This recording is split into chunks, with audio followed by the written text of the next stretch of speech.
Fundjava erdhi shumë shpejt, është e shtunë, do të jemi së bashku deri në orën 10. Mirëmëngjes. Përshëndetje dhe mirëmëngjes, është e shtunë, sikundër tekso Etelina, ka ardhur weekendi dhe ne jemi këtu bashkë me ju deri në orën 10 në transmetimin e ditëre weekend. Natyrisht do të ndalemi tek zhvillimet e sotme, insertet e sotme, materialet janë edhe momente që i përkasin së shtunës, zakonisht në mbrëmje që është edhe nata finale Eurosongut, por mos harrojmë që në mos gabohem unë, apo është starti i pari maturantëve sot. Të gënjej nuk e kam të konfirmuar 100% informacionin, por në fakt, sikundër dhe Gerti tha, sot është një natë e rëndësishme dhe sytë në mbrëmje, besoj do t'i kemi të fokusuar ande nga Vjena për të parë se si do t'jetë edhe përfundimi i Eurosong Contest. Megjithatë, unë kam një arsye shumë të madhe për të gëzuar sot. Sepse kemi marrë titullin e 5 kampion duke u referuar skuadrës së Skënderbeu. Ti duhet ishe në galeria dje. Unë duhet i isha, por kam edhe një detyrim ka shi publiku që duhet i isha edhe këtu. Po, ta bëj si, do me thënë si këto deklaratat publike të zakonshme, me zemër dhe me shpirt kam qenë atje. Natyrisht, mirë. Ne do të flasim gjatë, do të ndalemi edhe tek kjo natë me pritshmëri të mëdha për Shqipërinë, sepse do të këndoj sërish e Lajda, por fillimisht shkojmë tek informacionet dhe më pas tek pasqyra e shtypit dhe vjoj. Kosova kërkon hetim ndërkombëtar të ngjarjes në Kumanov të Maqedonisë. Kryetari i Kuvendit të Kosovës, Kadri Veseli, nga studio e lajmeve në Ora News, ka qenë drejt për drejt në kërkesën e tij për ngjarjet që mbeten ende të mbuluara me mister. Veseli foli edhe për bashkëpunimin ekonomik dhe gjykatën speciale që pritet të ngrihet në Kosovë. Ministri i Jashtëm, Ditmir Bushati, është përgjigjur si shqetësimit Maqedonisë për deklaratën e Ramës edhe shqetësimit të Greqisë në lidhje me emërimin e kreut të PDI-s si numri 2 i Kuvendit. Sipas Bushatit, situata në Kumanov duhet hetuar pasi ngjarje të tilla pengojnë integrimin e rajonit në Bashkimin Evropian. Një mesazh kërcënues në telefonin e Ministrit të Brendshëm Semir Tahiri ka vënë alarm policinë në Tiranë dhe prokurorinë e krimeve të rënda. Mesazhi ka mbërritur në telefonin e ministrit në 9 maj dhe përmbajtja e kërcënimit lëqart të kuptohet se ajo është dërguar nga familja Gjuta, i akuzuar se ka vendosur lëndën shpërthyese tek biznesi i babait të ministrit, ndërsa vijojnë hetimet për ta zbuluar të plot këtë ngjarje. Raporti çuar në prokurori për skemën e vjedhjes së ilaçeve do të zbardhë korrupsionin e mundshëm në këtë sektor. Një ditë pas debatit në Kuvend, ministri i Shëndetësisë tha se ja ka lënë organit të prokurorisë në dorë, ndërsa organizata botërore e shëndetësisë në Shqipëri distancohet nga ky diskutim, duke thënë se nuk jeton dhe as nuk harton raporte të tilla. Dhe për të ndalur tek sporti, tek ajo që prekëm që në krye të herës, Skënderbeu është zyrtarisht kampioni i Shqipërisë. Skuadra korçare në përfundim të këtij edicioni përfitoi trofeun e 5 radhazi duke shkruar emrin në histori. Kuksi e mbylli në vendin e dytë, ndërsa Partizani siguroi një bilet për në Europë, ndërkohë që Korça mbrëm është ndezur nga drita shumëgjyshe, fishek zjarret edhe nga festimet dhe brohorimat e shumë korçarëve, të cilët edhe pse nuk jetojnë në qytetin e Korçës, kanë shkuar për të festuar atje. Përfshirë dhe Lencin, se ka qenë dhe regjizori në festën e Korçës dje, domethënë me këtë start Skënderbeu. Më bëhet shefi që ju bashkove Korçës për të festuar. Absolutisht. Mirë, ne do të shkojmë tek pasqyra e shtypit për ditën e sotme. E shtunë 23 maj 2015, çfarë përcjellin organet e shtypit shkruar për sot dhe si për herë me gazetën shqiptare. Materiali kryesor, legalizimet, ligji i ri. Shkruan Gazeta Shqiptare si do të marrin leje 60.000 ndërtime, drafti, procedura dhe afatet për ndërtimet pa leje në periudhën 2009-2014, gjithçka përcillet në këtë artikull. Aluizni reagon, fatura financiare do të mblidhen rreth $90 milion. Përfitojnë pronarët e objekteve informale deri në 27 qershor 2014, ja se si do të aplikoni, gjithçka përcillet tek Gazeta Shqiptare në këtë numër. Opinioni i ditës nga Meçari, kurorëzimi i paralajmëruar, shkruar sot te kjo e përditshme. Një tjetër opinion nga Ndriçim Mehmeti, PD-ja shkakton probleme edhe në Maqedoni. Sot provimi i parë për 46.000 maturantë. Kush merr 20% pikëve kalon testi me detyrim. Gjua e huaj, shkrimi në faqen 11 të Gazeta Shqiptare për sot. Vijojmë në titujt e tjerë, jemi gjithmonë të kjo e përditshme. Takimi në Tiranë mungon edhe Thaçi, SCP-ja bojkot nga ministrat e 3 shteteve të Ballkanit. Lista emërore, pronat, dosjet në Tiranë që nga 93 në arkivin e AKKP-s, në faqen 23-24 listat përkatëse. Intervista, flet kandidati Kosova, pika 1 në program, Tiranë e pastër dhe e gjelbër. Ministri kërcënohet Sajmir Tahiri bën denoncimin në prokurori. Botimi i ri, Lejdi Montagu, shqiptarët i bëjnë zap. Jeni qerët, shkrimin në faqen 13. Në suplementin Bluetooth, së bashku me gazetën shqiptare, do të veçojmë Fationi dhe Gjensila, skena hot kika i Big Brother 8 bëhet kryetar partije. Soni Malaj, Sefala Trathin, Franci me të dashur të ri. Në titujt e tjerë tek suplementi, Angela Martini, fotot seksi, Florida Sala, modelia seksi me jet luksi. Bleona, dua të kem një fëmijë, Ensa provokon me skena lesbige. Ish banorja e Big Brother 8 Milena me Fabiani nuk bëra seks, vetëm u puthëm. Veseli, puthja me Gjensilën ishte për të provokuar. Fationi këto dhe tjera tek suplementi Bluetooth me gazetën shqiptare. Ne do të ecim më tej. Do të shkojmë tani tek e përditshmja Koha Jon për sot, për këtë të shtunë.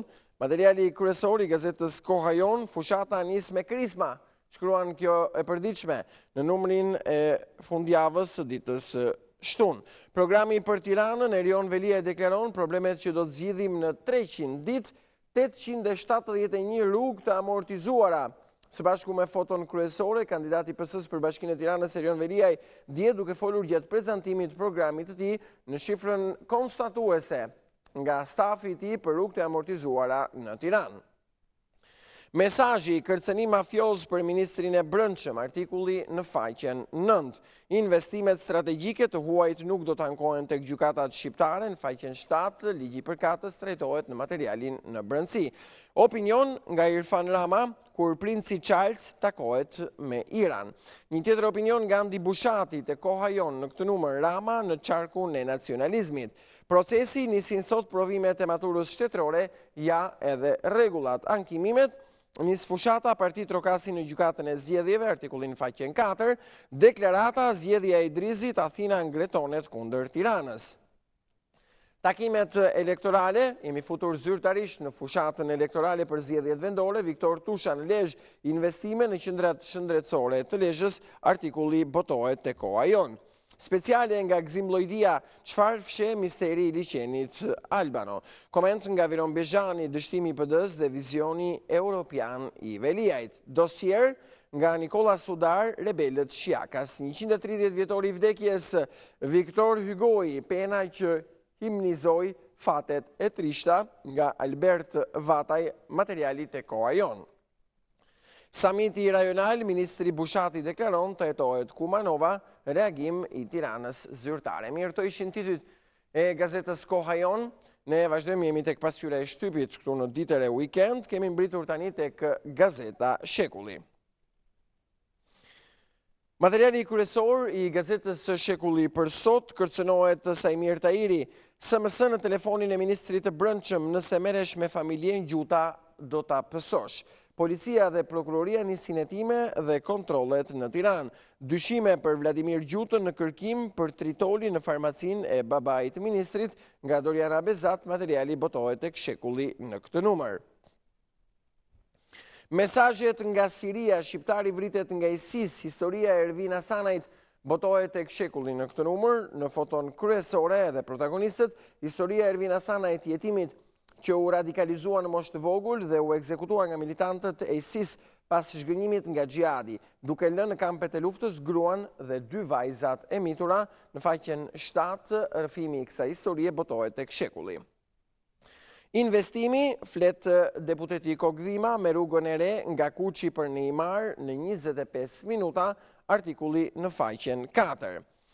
Veçojmë në titujt e tjerë, jemi gjithmonë tek Shekulli, Panajot Papa, doktor i shkencave mjekësore, mjekësia dhe ndërhyrja e kirurgjisë plastike. Shekulli boton suplementin për shëndetësinë me këshilla dhe sugjerime për shumë probleme dhe shqetësime. Në numrin e sotëm, mundësitë e reja mjekësore në ndihmë të rolit estetik të gjirit.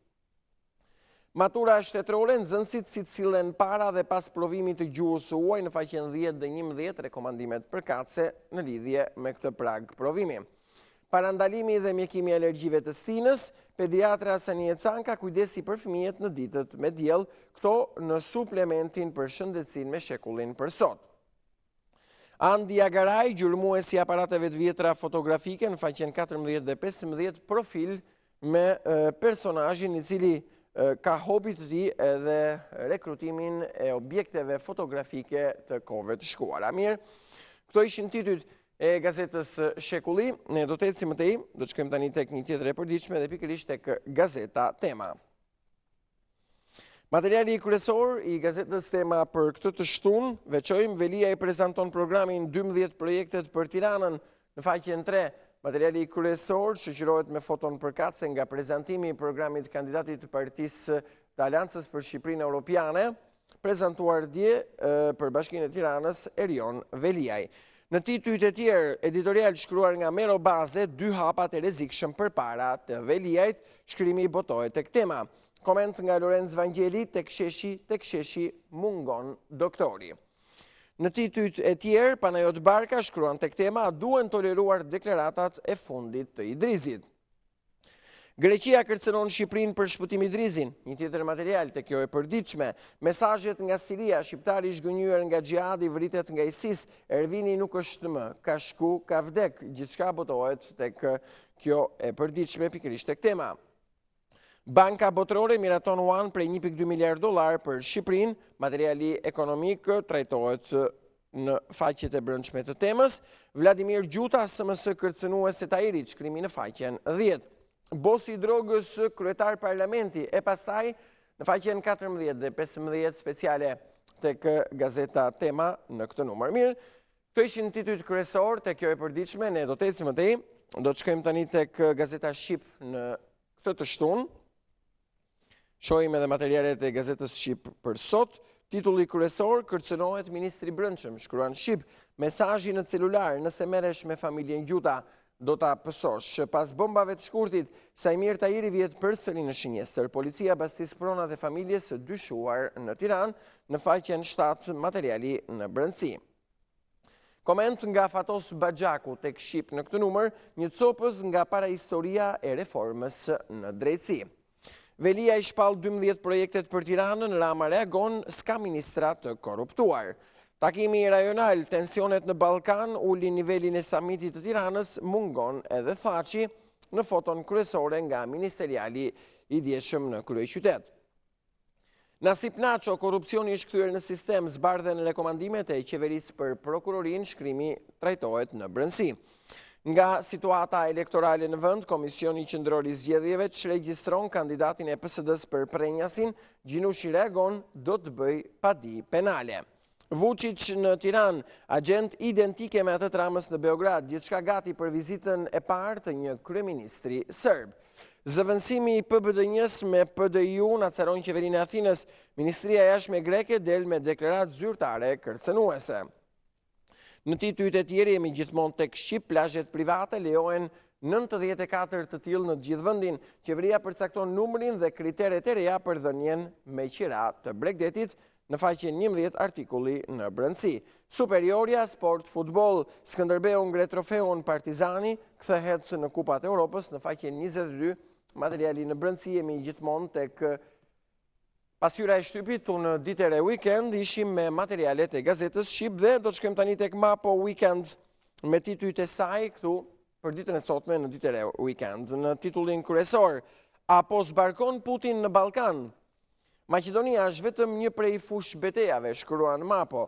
Moska ka zgjeruar ndikimin në Ballkan përveç Beogradit edhe me Athinën dhe Shkupin, që ju afruan për motive të ndryshme, beteja e interesave ekonomike dhe përplasja me shqiptarët që stigmatizohen si vegël e perëndimit. Kush po e përdor Shqipërinë e madhe dhe pse në Moskë dhe në Beograd nuk lën rast pa e përmendur atë? Bushati reagon, Rusis nuk i duhet lënë fushloj në Ballkan. Foto kryesore është një fotomontazh me personazhet respektiv në numrin e sotëm të gazetës Mapo, pikërisht rreth temës përkatëse. Për të vijuar me titujt e tjerë, editorial nga Artur Zhej, 3 arsye pse nuk duhet të doriqej Vangjel Dule, shkruan Zhej tek Mapo Weekend. Sprov nga Rudina Çupi, shenjat e piksimit. Të papërshtatshme, 7 ide për qytetet atyre që duan t'i marrin, nga Alfred Lela, në rubrikën e tij të përjavshme tek Mapo Weekend, materiali trajtohet në brendësi. Investigimi, mesazhet nga Siria, shqiptari zhgënjur nga xhihadi vritet nga ISIS. Historia e Ervin Hasanajt, jetimit që u radikalizua në moshë të vogël dhe u ekzekutua nga militantët e ISIS pas gënjimit nga xhihadi, duke lënë në kampet e luftës gruan dhe 2 vajzat e mitura. Shkruhet në një artikull tek La Repubblika, të drejtat e njeriut viti zero, një 2015 të mërshme me tortura, luftra dhe racizëm, luft, regjime apo cinizëm, asnjë nuk është i pafajshëm, nga njerë kanë një emër, si Raif Badawi, blogger i dënuar me 10 vjek burg dhe me 1000 rahje me kamxhik për shturje në Arabinë Saudite. Këto dhe të tjera në reportazhin e La Republikës botohet tek Mapo Weekend.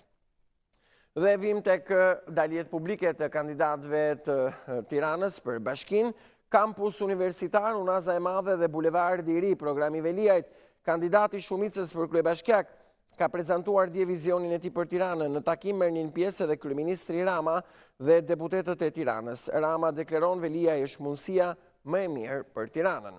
Intervista flet doktor Alim Kosova, ndërtimet e diga e liqenit do të zbatoj vendimin e gjykatës.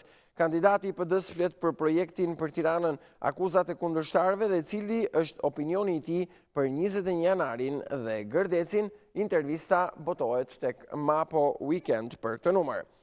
Në titujt e tjerë do të veçojmë në rubrikën Mapo, libri dhe ide, letërsi e humbur, pa dritë botimi, një punë e ershme apo një e lënë mes nga vdekja, ndonjëherë shkrimtari ndron mendje dhe nuk dëshiron që shkrimet e tij të bëhen çështje për publikun. Kjo trajtohet në analizën përkatëse. Libri Arjan Leka hap dollapin letrar në Maltëzi. Dollap titullohet libri më i ri, shkrimtari Arjan Leka, i cili sapo është promovuar në shtetin fqinj.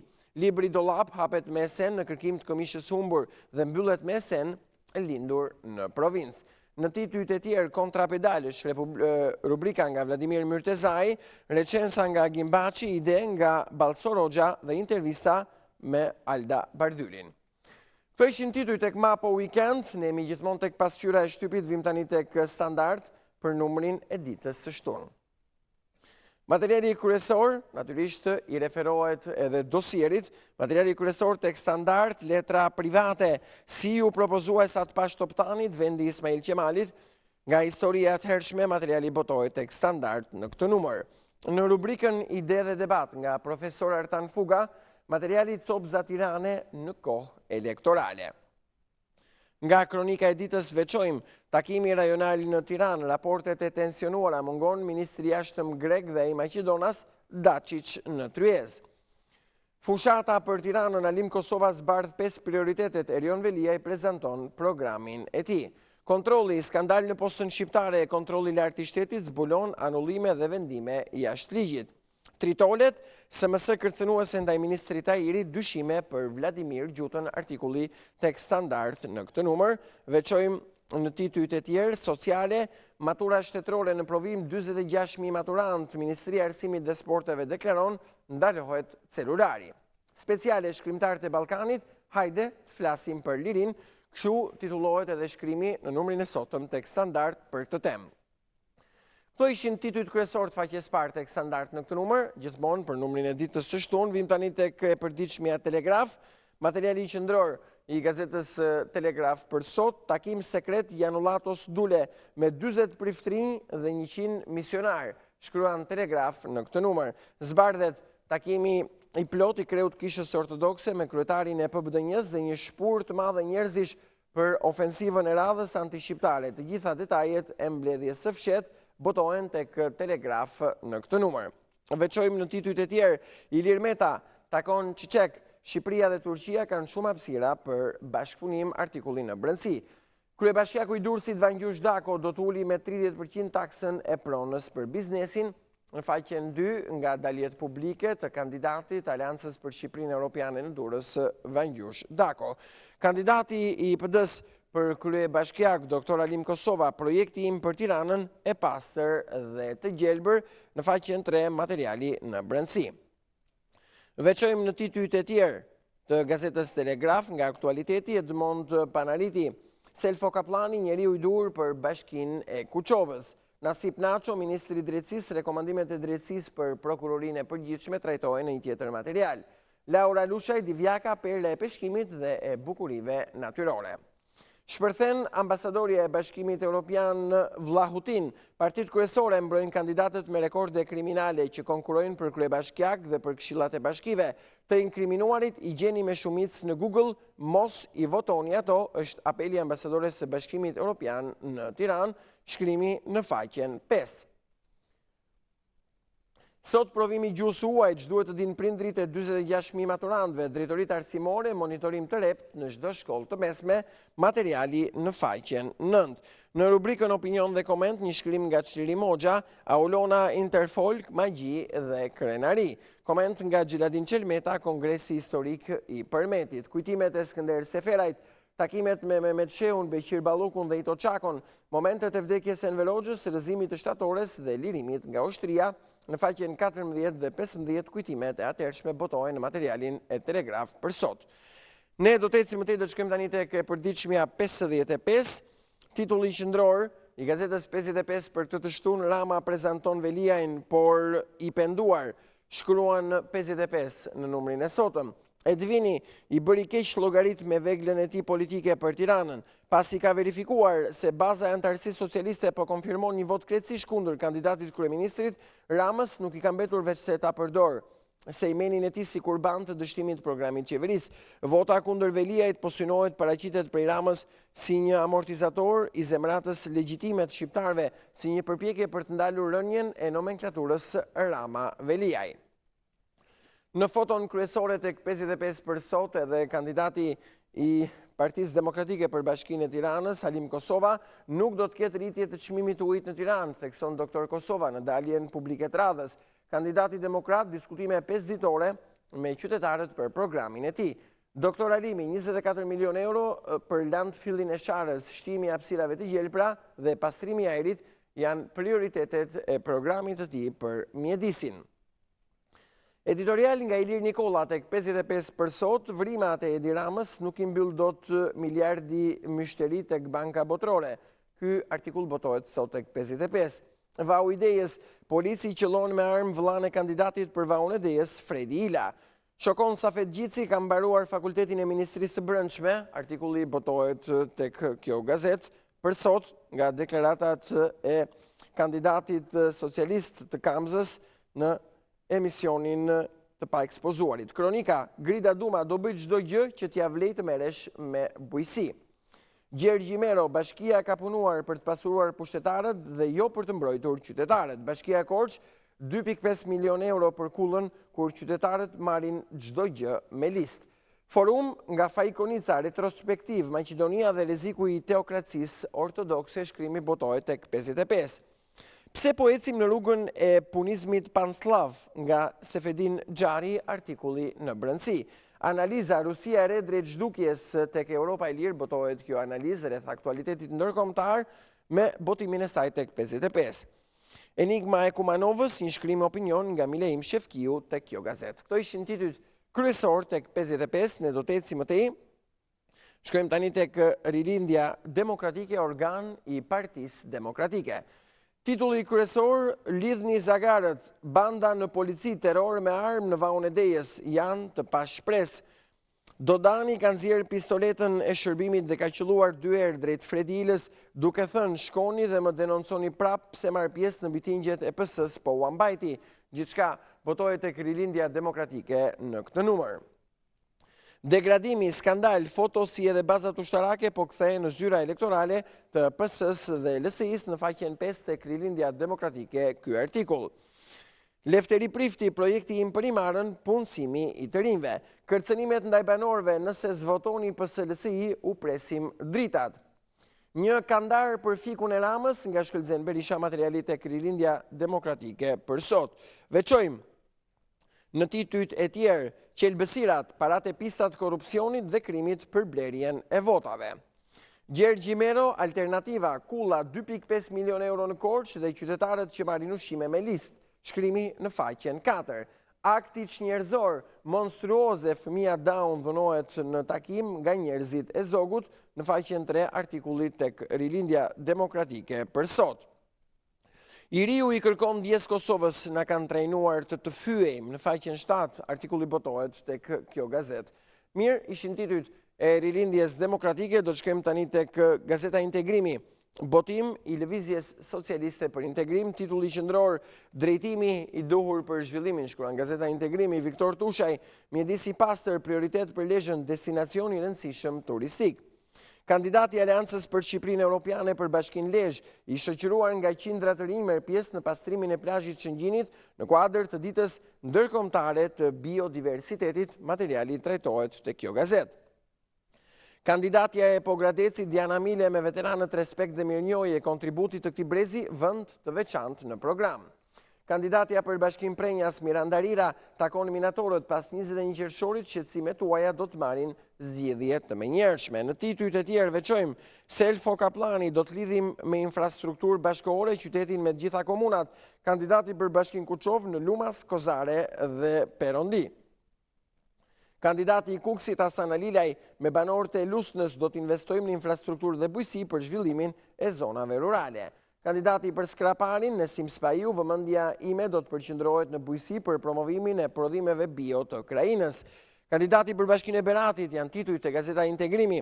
Petrit Sinaj, me banorët e komunës Sinj, do i kthejmë këto fshatra në destinacione atraktive për turizmin. Kandidati për Bashkinë Selenicka, Semcenaj, në takimin Lapardha, Blegtoria do të jetë kryefjala e zhvillimit social-ekonomik të zonës.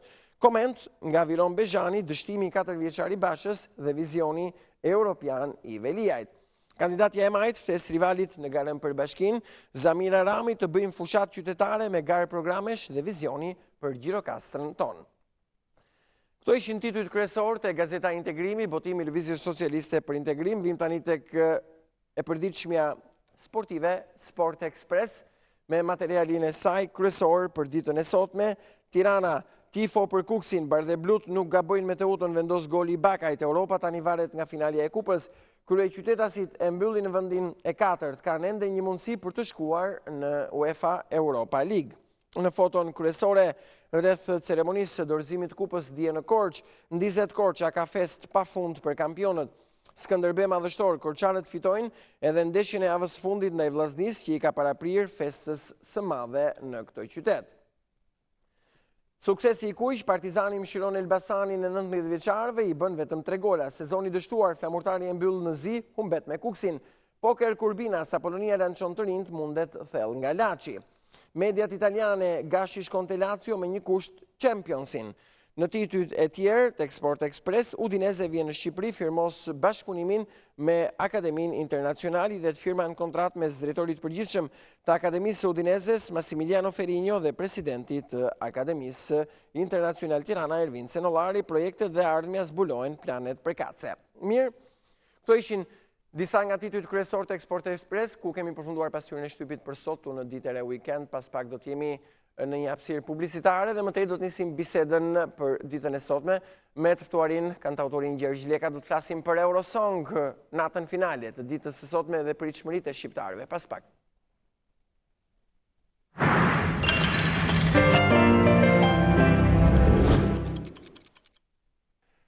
Mirë, jemi në studio, jemi kthyer sërish tashmë duke nisur bisedat. Është e shtunë dhe sot ka një ditë specifike, sepse është një ditë ku të gjithë shqiptarët kanë pritshmëritë për të parë dhe përfaqësuesen e tyre këngëtaren Elhaj Dadani në Eurosong. Gjergj Leka është me ne sot në këtë shtunë. Mirëmëngjes Gjergj. Edhe zakonisht edhe sakrifica i gjumit për artistët që është prezente, por falënderimi është konstant edhe me ndeshje kthimi është gjithsesi. Inshallah. Unë programin tim ju kam ftu, kur të bëheni marrë hajdeni. Jo, edhe kjo është interesante, natyra apo liria e të shprehurit. Mirë Gjergj, çfarë ndodhi kryesisht në natën e parë dhe si lexon pritshmëritë e shqiptarëve për Eurosongun? Në natën e parë ishte pak poshtë pritshmërive nga ana vokale e lajdes, dhe pse nuk i diskutohet vokali. Pastaj ne e kemi atë zakon që ne pastaj afusim kot, jemi gjithë profesorë, gjithë muzikantë, gjithë shumë dëgjova komentën për Facebook. Nuk mund të thuash që janë gjëra që nuk ndodhin, sepse normalisht unë bile sa ditë folja dhe me Sokol Marsin, kemi folur bashkë, a ishte një problem dëgjimi. Aty çdo këngëtar nuk ka ato spijet që thohet që kthehet zëri përpara, po ka disa kufje të brendshme ku i vjen baza muzikore, edhe zëri është live. fakti që gjithë kohën e Lajda ishte pak sipër me intonacionin. Po pra, baza orkestrale ishte më poshtë? Jo, ishte sipër me intonacionin e Lajda vetë, ajo është mungesë dëgjimi në kufi. Sepse zakonisht ne përdorim fjallën sonator, fjallën sonator është komplet një gjë. Krijon një lloj nervozizmi brenda këngëtarit kjo gjë. Është që muhabet. Krijon shumë? Jo shumë, por unë nuk e di si e ka çu këngën deri në fund, sepse ajo e ka çuar me eksperiencë këngën deri në fund, se kur mungon dëgjimi, normalisht ajo duhet thoshte stop. Por nuk e bëri sepse normalisht një këngëtar më mend nuk e bën atë gjë. Por ama unë mendoj që sido që flasim ne, këto janë defekte, mund do t'i quaja thjesht teknike, jo vokale, se Lajda është vokali më i mirë që kemi. Dhe jam i bindur që edhe pasaj nervat bëjnë dhe punë në vetë, kur mbaron kënga që i shkresh atyre teknikve të shkret që nuk duat jem vënde atyre, që do kënë ngrën atë ditë. Por mendoj që janë gjera komplet sistemushme për natën finale që është sot dhe që është më e rëndësishme. Kishte edhe një favor tjetër, kënga duhet jemi të ndershëm dhe në gjykime. Nata e parë, për mua kishte këngë shumë dokë. Do më thënë, nuk përveç atyre shteteve që me merit dollën, Rusi kishte këngë shumë bukur. është përfunë shumë kënga e Rusisë. Por me gjithate, unë nuk e di. Fjallët e mija këtu ke emisionot kanë dalë gjithë mongë. Unë t'isha kështu për sportin, kisha fitu gjithë skedina. Përveç një gjëje s'ka dalë akoma. Kush? Se i përket fund vitit, po, më thuaj. Asajt atyre? Se ma hodhi kuj, pa ajo s'është dorë një është dikë. Ato si janë previzioni. Por unë mendoj, ta që po fitova dhe këte bastin, nuk e di. Mendojnë që? Unë mendoj që e fitohen Italia. Il Volo? Po. Mirë, kjo legjenda urbane shqiptare e ka hershme, apo le të themi dëshira shqiptare, kthejnë italianët pas shumë vitesh, ndoshta kthejnë sepse u garantohet diçka. Legjendat shqiptare më të famshët në botë, se i kesh ditë po të lexosh Facebooket, edhe ne kemi nga legjendat më fantastike, se jemi dhe popull shumë pasional shumë me legjendat. Ajo nuk ka të bëj që erdhën italianët për të marrë çmim, sepse normalisht është bërë një politik nëpërmjet EBU-s, që është ajo që organizon, edhe shteteve të reja që po marrin pjesë. Tu po të merë pjesë Australia. Pse? Australia po merë sepse quhet si një shtet nderi dhe pse është në konkurim. Një shtet super i fuqishëm, një shtet shumë i madh po dhe me shumë tradita muzikore, dhe është bërë me qëllim ajo ardhja e Australisë brenda programit, prandaj doli dhe në mënyrë automatike në finale, se janë disa këngë që kanë dalë në mënyrë automatike. Dhe fakti që për t'i thënë atyre që thonë që e morën Italinë për t'ia dhënë, po Anglim pse e morën? Dhe Anglia ka çuar këtë vit kategorinë e parë. Italia kategorinë e parë. Është Eurosong, festivali këngës europiane. Po. Nuk ka kushte për mos dalje nga... Po inshallah të bëhet festivali këngës botërore, ku ta gjejmë. Se jo. Ku ta gjejmë. Por ama është një nder edhe për ne këtë radhë që janë larguar pak, është bërë me qëllim tash pjesës gjeopolitike. Bravo.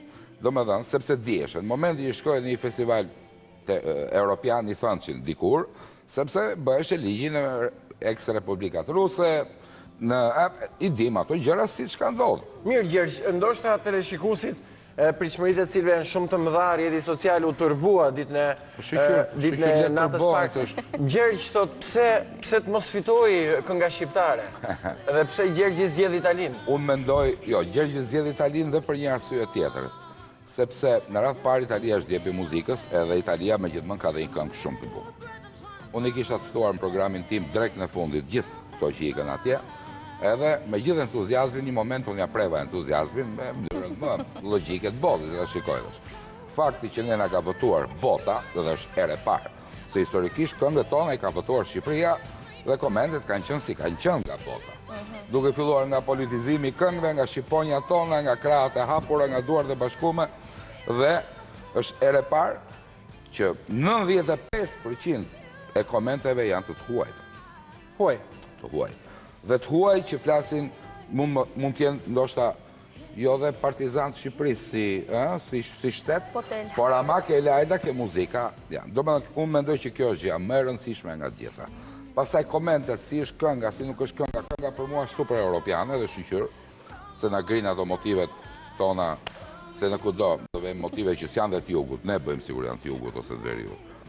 Këngë super europiane, e ndërtuar shumë bukur, e përshtatur për zërin e një këngëtare, dhe shoqëri një këngëtare që flet dhe anglisht. Atëherë ta fitojmë. Ne dhe mund ta meritoni, po ne s'kemi për ta fituar kur i dashur. Pse i dashur? Ose ne, ku do të organizojmë festivalin e ardhshëm europian, ku ta bëjmë? Po do ta gjejmë një vend mjafton dëshira. 880.000 veta, ku di veshti? Sa është kapaciteti? 880.000 veta. Po, të paktën 10.000 Të paktën nga këto 1.000 veta i majmë në hotele, po tjerët ku di lem? në përshpira. Mos është shifër egzageruar Gjergj 880.000. Shiko, po të llogarisë sa njerëz, jo, nuk është që se ti nuk janë vetëm pjesë Marsit. Aha, qartë. Pjesë Marsit ka numër. Kanë dhe staf me vete. Jo, as staf, edhe fansat, ti për një ndeshje futbolli, Sigurisht. ti dhe ndeshje futbolli dhe një stadium, sa do mirë të ndërtosh, po të vinë puna ja si ndodhi. S'ke vënd më ku vënd nga stifozat e tu. Pse? Se dhe stadiumin që po e bëm me kapacitetit qikë vogël, se thunë nuk mushat kur. Po për muzikën që s'kemi bërë asgjë fare, që s'ke strukturat. Ti e di sa kushton të marrësh vetëm një servis audio dhe një servis dritash, që nuk i ke mundësit në Shqipëri. Janë miliona euro. Megjithatë Gjergj, në këtë logjik i bie që mbas shumë vitesh të tentojmë diçka. Ashtu, ti t'ishe në vendin e organizatorëve. Unë jam mësuar të flas siç Habuk i dashur. Ti t'ishe në vendin e organizatorëve. Se s'janë thjesht organizatorë, dhe ato të vendit që organizues, në këtë rast Austrisë, kanë një drejtori dhe një drejtor mbi kokë, të cilët e kontrollojnë vendin organizator në çdo detaj. Ti t'ishe në vendin e atyre, do rrezikoje ta bëje në Shqipëri? Apo ti thua hajt rrezikojmë? Jo, hajt rrezikojmë, apo do dalin në një tashin fushat thotë që ne duhet fitojmë se do ta bëj unë, thotë festivali. Me garancitë e shtetit shqiptar dhe do rrezikoja, domethënë. Çdo gjë mund të ndodhë. Kush do të jepte garanci? Nuk e jep shteti shqiptar. Titullarët, ha? Titullarët? Po. Titullarët i thoshën e Europës duan 800 miliardë euro ose milionë euro ka bërë. Europa ka një fond për këtë punë edhe nuk mund të ndërtojë ty strukturat për shumë thjesht. Dhe unë mendoj edhe që nuk është një alibi, unë këtë e kam thënë ku do dhe do vazhdoj ta them. Në rast të parë, ti nuk ke strukturat, nuk e bën dot. Për të bërë një gjë dhe një nuk vetëm një gjë, vetëm një pallat kongresesh. Po çfarë pallat kongresesh me 3.000 veta më. Vetëm ato qartë. Ishte në disa kate. Mbi do të ngrem 8 pallate rreth aty që ta bëjmë. Tashi. Do thosh ti çyn kjo me këngën. Hyn shumë sepse pikërisht pse dhe Italia atëherë ti dhe mi ke Ilvolo, ti dhe mi ke Anglia, ti dhe mi ke Franca, ti dhe mi ke Gjermania që për herë të parë çojnë më të mirë të tyre. Sepse tash po merr me gjithmonë formën e një festivali europian, si duhet ishte edhe vite përpara që s'ka qenë. Ka qenë vetëm jashtërisht shtetave të lindje dhe vllazërimeve. Dhe duke qenë se erdhe vetë Gjergj, duke qenë se erdhe vetë, pse pati këtë rikthim? Çfarë thjesht se ata kanë konstatuar që po merr pesh Eurosongu apo çfarë? Janë politikat e Europës së Bashkuar, mos harrojmë këtë gjë, se ndoshta kohë përpara dhe kur ka qenë ne jemi paraqitur shumë mirë, edhe gjatë pushimit që ishim, domethënë në fillim kur ishim jashtë. Jemi paraqitur shumë mirë dhe me Anjeza Shahinin. Me Ronën jemi paraqitur shumë mirë. Por ama, këtë po ta them me bindjen e plot nga që e kam ndjek me shumë vëmendje këtë vit. Jo thjesht se ishte Elajda. Jo. Elajda është një nga komponentët e këngës dhe mos e harrojmë këtë gjë. Se Elajda s'do vlente as i lek nëse mos kishte ato kompozitor, atë poet dhe atë staf që po përpiqet bëj diçka të mirë. Prapa via, qartë. Dhe neve nuk jemi shtet kaq i vogël sa nuk lëbojmë dot. Edhe pse klikime nga sa di ka pas nga shqiptarët si asnjëherë tjetër. Ka pas klikimet e votimit jashtë shtetit, po. Votimet, në fakt se tash klikimet. Po jo vetë ai blogu që klikimet kanë qenë të huajt, është për të habitur, dhe unë biles edhe në programin tim bëra një humor, i thash, dhe kur ishin ke unë, ishin ke 3 milion e sa, e i thash nga këto, i thash 3 milion janë të huaj, i thash, kurse dis dajket janë gjithë këngëtare femra, shqiptare.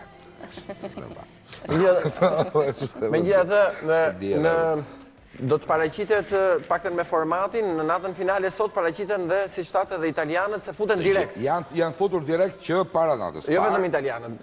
Italianët, anglezët, francezët, gjermanët, australianët, i ke atje. Edhe ka një konkurim shumë të fortë në natën finale, se këngët e natës finale me gjithmonë do jetë një finale mrekullueshme. Dhe çuditërisht kemi pas raste se ti edhe vetë njoh ose muzikës, që ka pas këngë shumë të bukura Eurosongu, po jo të interpretuara mirë sepse 3 minuta live pa ngroje, pa gjë, shumë e vështirë për këngëtarit javi maksimum. Ka habitur, për shumë ka për blusin, ajo ishte sikur ishte disk nëntë ajo vajzë. Do më dhënë, kishte këngëtar dhe këngëtar shumë të mirë. Pastaj vëndet tjera që më zhgënjën, si Danimarka, si tjera që do më i pashmë ka ardhë keq për këngën e Bielorusis, që nuk doli. Që nuk doli. Sa ndikon, Gjergj, sipas teje, fakti që Elajda ka fituar një event në Itali? Shiko, Nuk ka lidhje. Ndikon në Itali, ndikon në Shqipëri. Ai event që quhet The Voice, që bëjmë dhe ne këtu, sa ka ndikuar për shumë një që ka fituar The Voice në Shqipëri, do thoshit nuk është Italia. Ka ndikuar lobimi që ka bërë Koçante, se është nga figurat më të mëdha, por në vetvete, Elajda ka qenë e zgjuar, ose kanë qenë të zgjuar ato që e gjestojnë. Jo sa ndikon në këtë event, tani thëmë?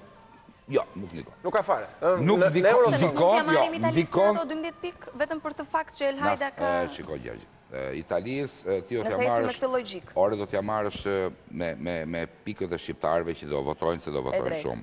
Po ka një gjë, unë jam shumë skeptik në votimet telefonike dhe me mesazhe, jam shumë skeptik. Ato zakonisht, historikisht, përdoren kur do nxjerrësh një vend parë, ose tash ti themi, nuk i besoj shumë. Por ama, janë pikët që jepen, unë i besoj se janë juri. Ka juri, pikërisht. Ka juri. Nga shumë shtete nuk e për t'i marrë, se dihet që zdo t'i marrësh. Të paktën ambasadori austriak në Shqipëri garantoi dhe tha që do jap 12 pikë. Ambasadori, po ambasadori nuk është në jurinë. Po jo shtetë. Po mira, ai foli në emër të Austrisë. Ndoshta ne nga gëzimi dhe nga dëshira që duam të marrim kaq shumë pikë shprehje kështu. Po ta themi gjë, dhe pse kishte defektet që kishte kënga natën e parë, themi atë fjalën shqyqyrë, edhe pse nuk është fatmirësisht. Fatmirësisht është sinonimi shqyqyrë. Nuk e di pse mund pëlqen shqyqyrë shumë. Ndoshta nga historia e vjetër turke. Edhe që nuk kishte, fatmirësisht që nuk kishte këngë me nivel në ata e parë, se ndoshta ne mund të rrezikonim edhe finale. Për ato defektin që ishte, se në fundit, populli dhe votuesi, e tjerë nuk e di sa mirë ishte Elajda dhe ka qenë yll fare, unë kam dëgjuar, se ma nisën atë në YouTube, në faqen time, provën që kishte bërë Elajda në bjesë ishte perë.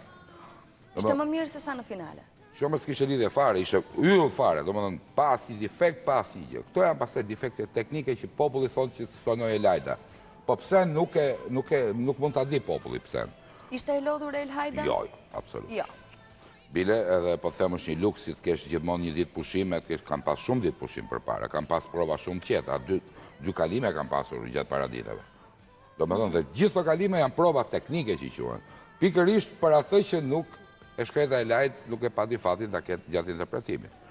Se për këtë bëhet që ti vi zëri mirë në kufje, që ti punojnë kufjet, për këtë. Se çdo këngëtar ka edhe teknikun, ka kështu funksionon. Por ama t'ja shpjegosh populli zdo me ditë për këtë gjë, thot, ajo s'doli mirë. Jo se s'doli mirë, ishte në nivelin e vetë. Tash i themi gjëra siç janë, dhe unë jam i bindur që sot ajo do shkëlqej. Gjergj, u kritikua pak edhe u kritikuat. Me qënë se jemi të këto blogjet edhe të këto rrjetet sociale, veshja, sikur të paktën si pas komentuesve që Kur jemi knaq njërë me veshjen e mi zemër? Po ma thuj herë më kur jemi knaq me veshjen e? Po ne vdesim me ku të shajmi qikë shëqyrë të shajmë veshjen. Kur doli Luis Eli, për shembull, u pëlqeu e veshja. Ke Luis Eli u pëlqeu veshja se u pëlqeu zoni. Tash diçka nuk e di. Unë e pash dhe mi fustan verdh që më pëlqeu shumë ai verdhi. Ajo ishte e papar. Ai verdhi më pëlqeu. Ndoshta nuk është dhe kot ajo. Shiko, klipi është këtë radhë në gjitha Europën, themi. Klipet janë dhënë jashtë masë në çdo shtet.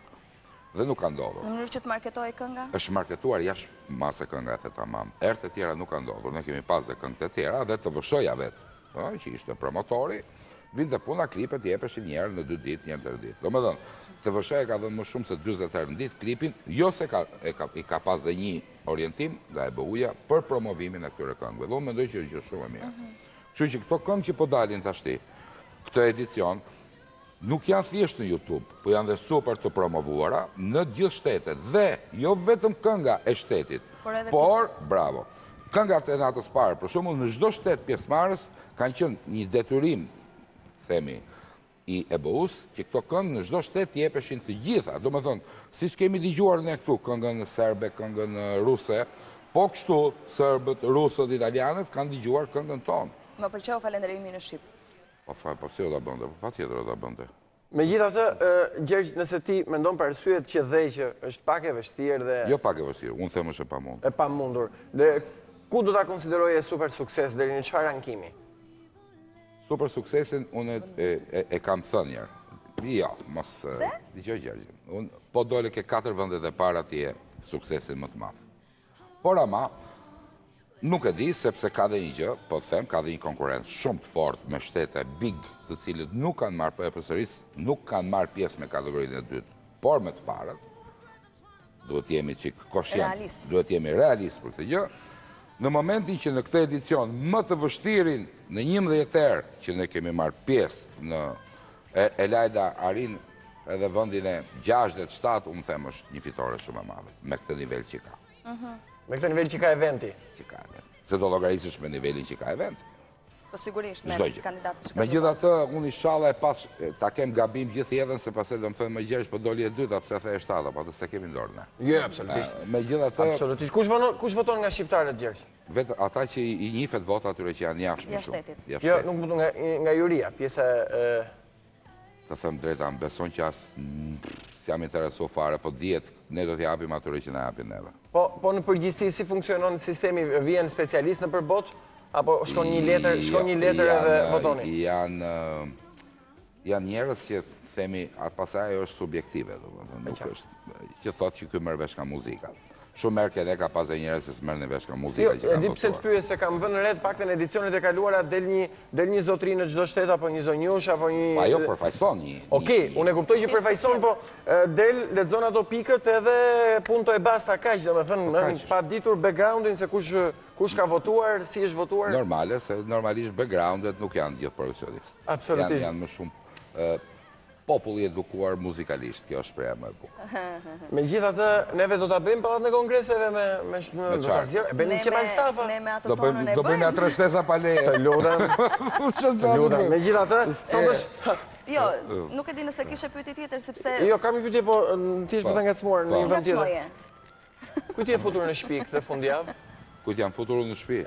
Unë zakonisht... Për programin e kisha. Unë zakonisht i marrë njerëzit në shtëpinë time. Po? Pjesa in. Pjesa out i futëm gjithve atyre që binë me. Po mi mos si mund t'i futesh pa lajmëruar, është çudi e madhe. A e majmë vetëm popullu i mikpritës shqiptare. Me kamera mbrapa dhe... Me kamera, me dritë edhe me mikrofon. Edhe mikrofon. Po pëse më zgjodhen mua ato t'a bëjë? Mirë se të ndosë dikush do më falë, do përdor batutën se jemi në ekran s'ma lejon e ti ka Dilja Shqirov. Po, jo më kanë thënë dhe më keq. Edhe më keq. Pastaj ka thënë, ti e ai që këndon, edhe shregullu mua. Po kjo është e bukur. Spontaniteti real. Po spontaniteti se është, shiko, i bëhen shumë programe këne, ose edhe në botë, që kanë fjallën reality. Reality është një fjallë shumë e madhë. Edhe përmbledh shumë gjëra. Përmbledh shumë gjëra, jo çdo gjë është reality. Kjo është një reality dhe kemi marrë riskun për sipër. Dhe unë kam gullur shumë këmë që të bëshë pikërisht në ato zona thella, sepse në qytet është shumë më thjeshtë për të bërë një program e tillë. Qyteti ka më... Bëjnë dhe gjoja qikë sigur të duan forte. Edhe bëjnë dhe gati para kamerës, shati nuk e ka. Nuk e ka. Dhe kjo mua po më përqu edhe një arktim një qik edhe të rezikshëm. Por më pëlqen. Pëlqen. Ta shi para pensionit njeri i bën këtë gjera. Jo, se shkove lakë shumë.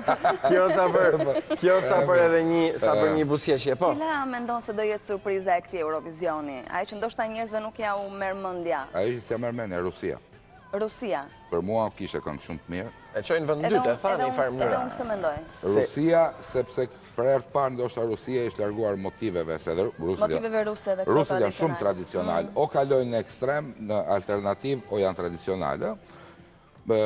Anglezët, më pëlqen, kanë një filo-amerikanet, më fali, ambasada anglezën të Tiranë, po filo-amerikane si këngë.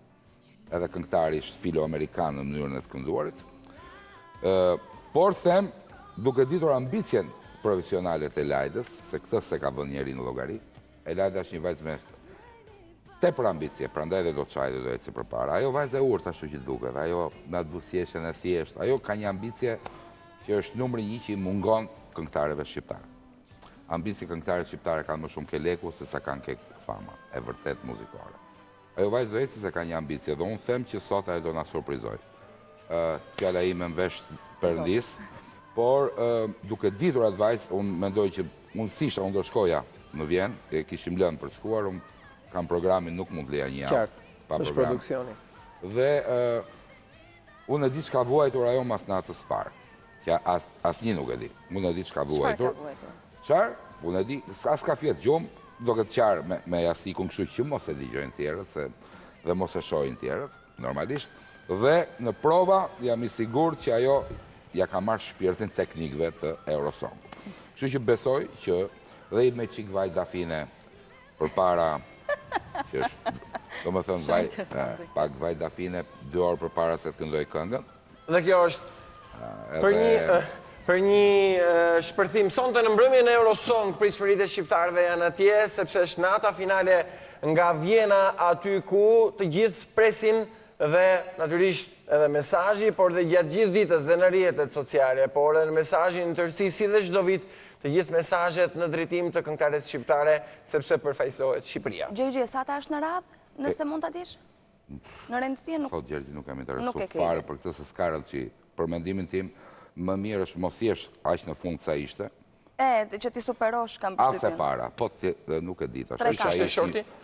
Nuk e di, nuk jam interesuar për shortin. Por unë atë që do desha me shpirt si shqiptar, jo si muzikant thjesht, dhe si shok i Elajdës, është një detyrë morale për çdo shqiptar që është jashtë ta votoj.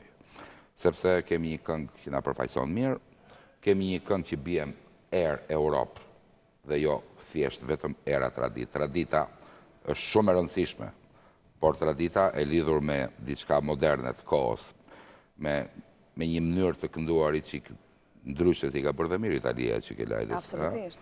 Unë mendoj që duhet ta votojmë edhe për të thënë që edhe neve jemi atje. Se dhe jo votësh na bën të jemi aty mes Eurovision. Dhe kjo është shumë e vërtet. Një detyrë morale, detyrë më shumë se sa morale, patriotike, kombëtare dhe jo vetëm, sepse përfaqësohet Shqipëria dhe zëri shqiptar prezent në Eurosong në Vjenë. Ishte apertura për këtë të shtunë me Gjergj Lekën, sepse eventi kurse si nuk mund të evitoj, kemi një super këngë dhe një këngëtare shumë të mirë, Gjergji e përcaktoi. Unë uroj me shpirt që në mos vëndin e parë, të paktën vëndin e dytë të tretë, e dua sepse më pëlqen zëri saj. Shikon, ne ka dhënë bota vëndin edhe majme, ne ka dhënë bota ti thu dhe shqyqyr, dollëm dhe në finale se dhe i shikoj ato Facebook-u ditën e djelë që do bëhesh. Okej, kjo për pjesën e parë, ne zakonisht përdorim edhe hapësirat muzikore, po përcjellim edhe njerë këngën I'm Alive, e cila do të prezantohet sot dhe vim pastaj me të ftuarit e tjerë. Jemi gjithmonë këtu në Ditëre Weekend. Kthehemi pas pak. I was too afraid right from the start to even let you welcome in my heart. You cut it deep and left it bleeding heart. Will I ever heal this painful scars? I just can't help it. I'm out of breath, I'm trying to find the words to say. Time passed by,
përsëri në transmetim të drejtë për drejtë, pa humbur kohë. Do ndalemi tek rubrika e librit, tek këshillimet që Diana çdo javë fokusohet dhe na jep për gjithë lexuesit dhe adhuruesit e librit. Gerti ka biseduar me Dianën dhe të shohim se cilat janë referencat e kësaj jave.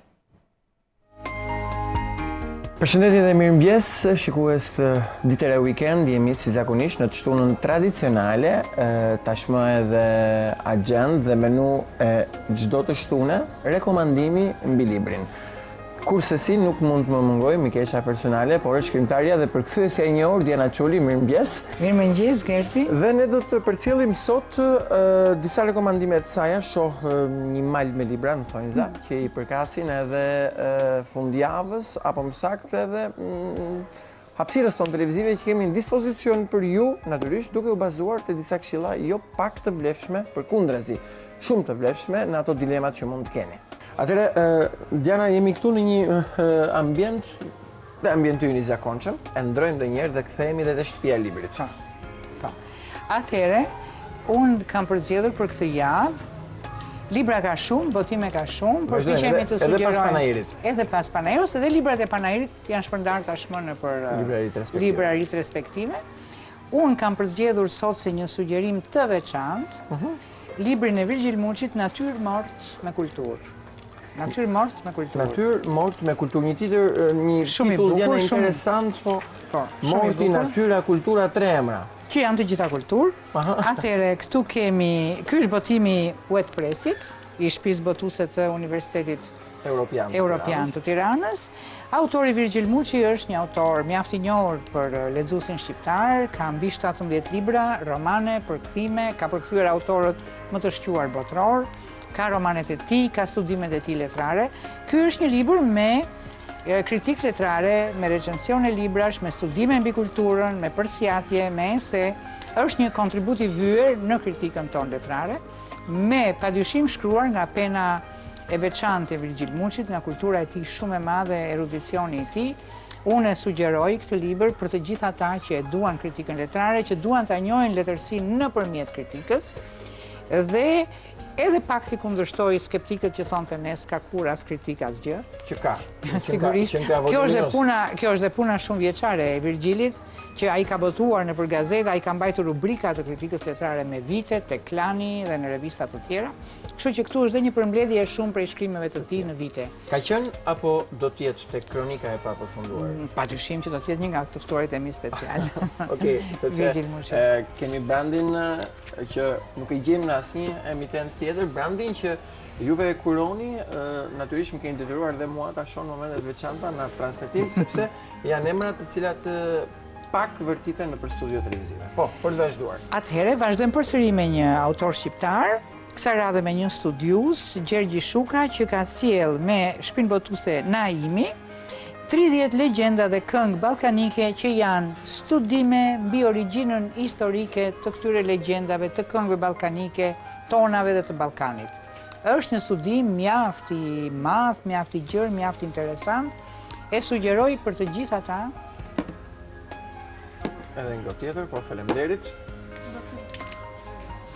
E sugjeroj për të gjithë ata që dëshirojnë që studiojnë këto fusha, por edhe për kuriozët, edhe për dashamirësit e historisë së origjinës së legjendave.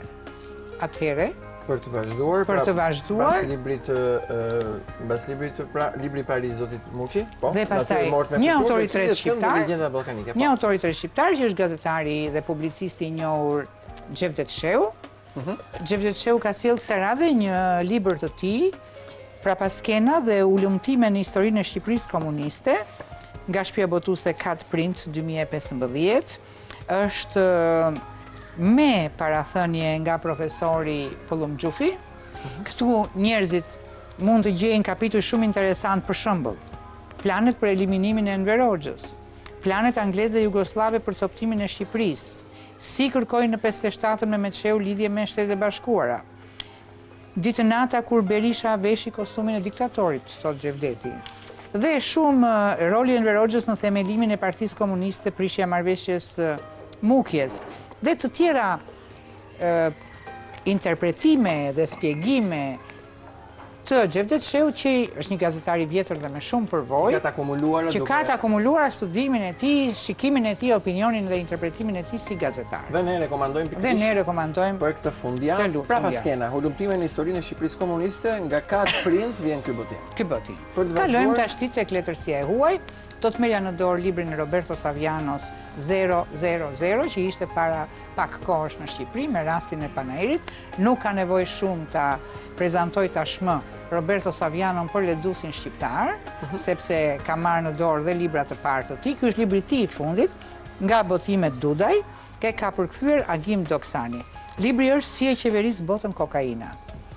Sepse dihet që Roberto Saviano tashmë heton të gjithë botën e ndërlikuar të errët të mafjes, të shpërndarësve të drogës. Është një libër shumë interesant me këtë botë kaq të rëndë të kokainës. Dhe shumë i aktualitetit. Shumë i aktualitetit, dhe ai thot në vonë, ai e bën një metaforë dhe thot kush gjurmon se si shpërndahet kokaina dëgjon këtë zhurmë kaq të madhe. Hyn dhe më tepër një zhurmë të madhe, dhe ai thot që si ka mundësi që njerëzit nuk e dëgjojnë si unë, si mund ta durojnë këtë zhurmë.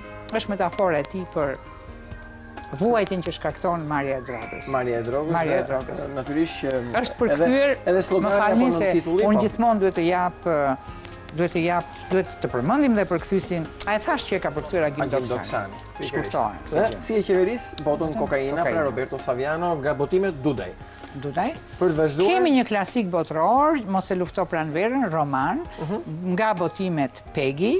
Autori është Forster, autor anglez, mjaft i njohur, e ka shqipëruar Etleva Hoxha Çepele, Edward Morgan Forster. Është një autor bestseller. Duhet jetë bërë dhe film libri i tij. Është historia e një vajze që shkon në Itali me pushime, aty takohet me dy djemë. Është një histori interesante, po ky është një bestseller botëror. Kështu që ka ardhur në gjuhën shqipe Nga botimet Peggy. Po, klasikët botëror, Mos e lufto pranverën, natyrisht që ishte edhe një nga kolonat qendrore të botimeve Peggy në Panair. Peggy në Panair. Për të ardhur tek një autor nga këta autorët bombë, që është Heinrich Bölli, Nobeli vitit 1972, ka ardhur në gjuhën shqipe nga përkthyesi i njohur Afrim Koçi. Thonë që është libri i bukur.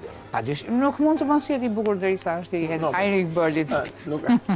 Heinrich Böllin e kanë quajtur ndonjëherë autori i letërsisë së gërmadhave, se ka shkruar shumë për kohën e nazizmit. Mirë, pra, unë do të ngacmoj një diçka Heinrich Böll apo Sartre. Secili ka vendin e tij. Secili ka të mëdhenjt janë të mëdhenj. Nuk i zën vendin njëri tjetrit. Nobel i vitit 72, autor gjerman, sigurisht. Natyrisht vjen Nga botimet Peggy. Edhe ky është një roman shumë interesant.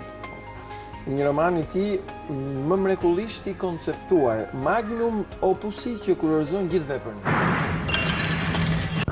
Mirë, jemi në studio dhe do të flasim pak për problemet e të parit, për problemet e retinës, për problemet e shikimit. Sepse pa problemet e të parit nuk shkojmë dot deri tek libri dhe shumë gjëra tjera. Ne urojmë dhe shpresojmë që asnjëri mos i vuaj problemet me sy. Dhe na ka nderuar në studio një mjek që vjen nga India dhe është mjek indian dhe kuron shumë mirë pjesën e të parit, të retinës e tjera. Do të ndalemi tek kjo, tek ky kurim, tek ky rekomandim, natyrisht duke shmangur edhe çdo lloj etiketimi. Po patjetër do të flasim për problemet. Kemi dhe zonjën? Doktoresh Lindita Agolli është edhe një herë të lutem? Anesteziologe. Shumë e vështirë që bën anestezi në momentin kur bëhet një operacion. Dhe doktor Nishan Taneja, po. Do të presim për një pauzë sepse ka një dalje publike edhe kryetari i parlamentit Zoti Meta. Nëse më lejoni, do të doja të filloja me fjalën time të mirëseardhjes. Distinguished speakers of parliaments and chairs of the CP delegations, distinguished vice president. Përfaqësues trupit diplomatik të organizata ndërkombëtare, zonja dhe zotëri, në emër të kryesisë shqiptare të procesit bashkëpunimit të Europës Juglindore dhe Kuvendit të Shqipërisë, ju uroj mirëseardhjen në Tiranë dhe ju falenderoj për pjesëmarrjen tuaj së bashku me delegacionet tuaja. Kam nderin të hap të sesion të dytë plenar të Asamblesë Parlamentare të procesit të bashkëpunimit të Europës Juglindore dhe është kënaqësi që rishihemi këtu në Tiranë pas takimit të parë inaugurues të kësaj asambleje në Bukuresht gjatë vitit kaluar. Shqipëria mori kryesimin e radhës së kësaj nisme të rëndësishme rajonale dhe veçanërisht Asamblesë Parlamentare me besimin e plot se ajo përfaqëson një platformë të shkëlqyer bashkëpunimi mes vendeve tona dhe mesnesh bashkarisht me Bashkimin Evropian.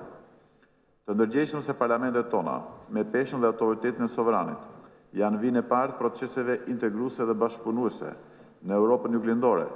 Kryesia shqiptare mobilizoi të gjitha kapacitetet e saj për t'i dhënë jetë Asamblesë Parlamentare dhe të gjitha aspektet e tjera të kësaj nisme përmes një angazhimi të cilin do ta cilësoja si një ndërmarrje domethënëse diplomatike dhe politike rajonale për ne. Përfitoj nga rasti të falenderoj të gjitha vendet anëtare për mbështetjen dhe bashkëpunimin tuaj. Fokusi ynë si parlament ka qenë dhe mbetet funksionimin teren i kësaj asambleje parlamentare, duke u mbështetur në solidaritetin, mirëkuptimin dhe pjesëmarrjen aktive e konstruktive të gjithë vendeve anëtare. Qëllimi ynë kryesor në marrjen e kryesimit të kësaj nisme ka qenë avancimi substancial i prioriteteve tona mbi themelet e atyre çështjeve që na bashkojnë për të adresuar ato çështje që duhen zgjidhur.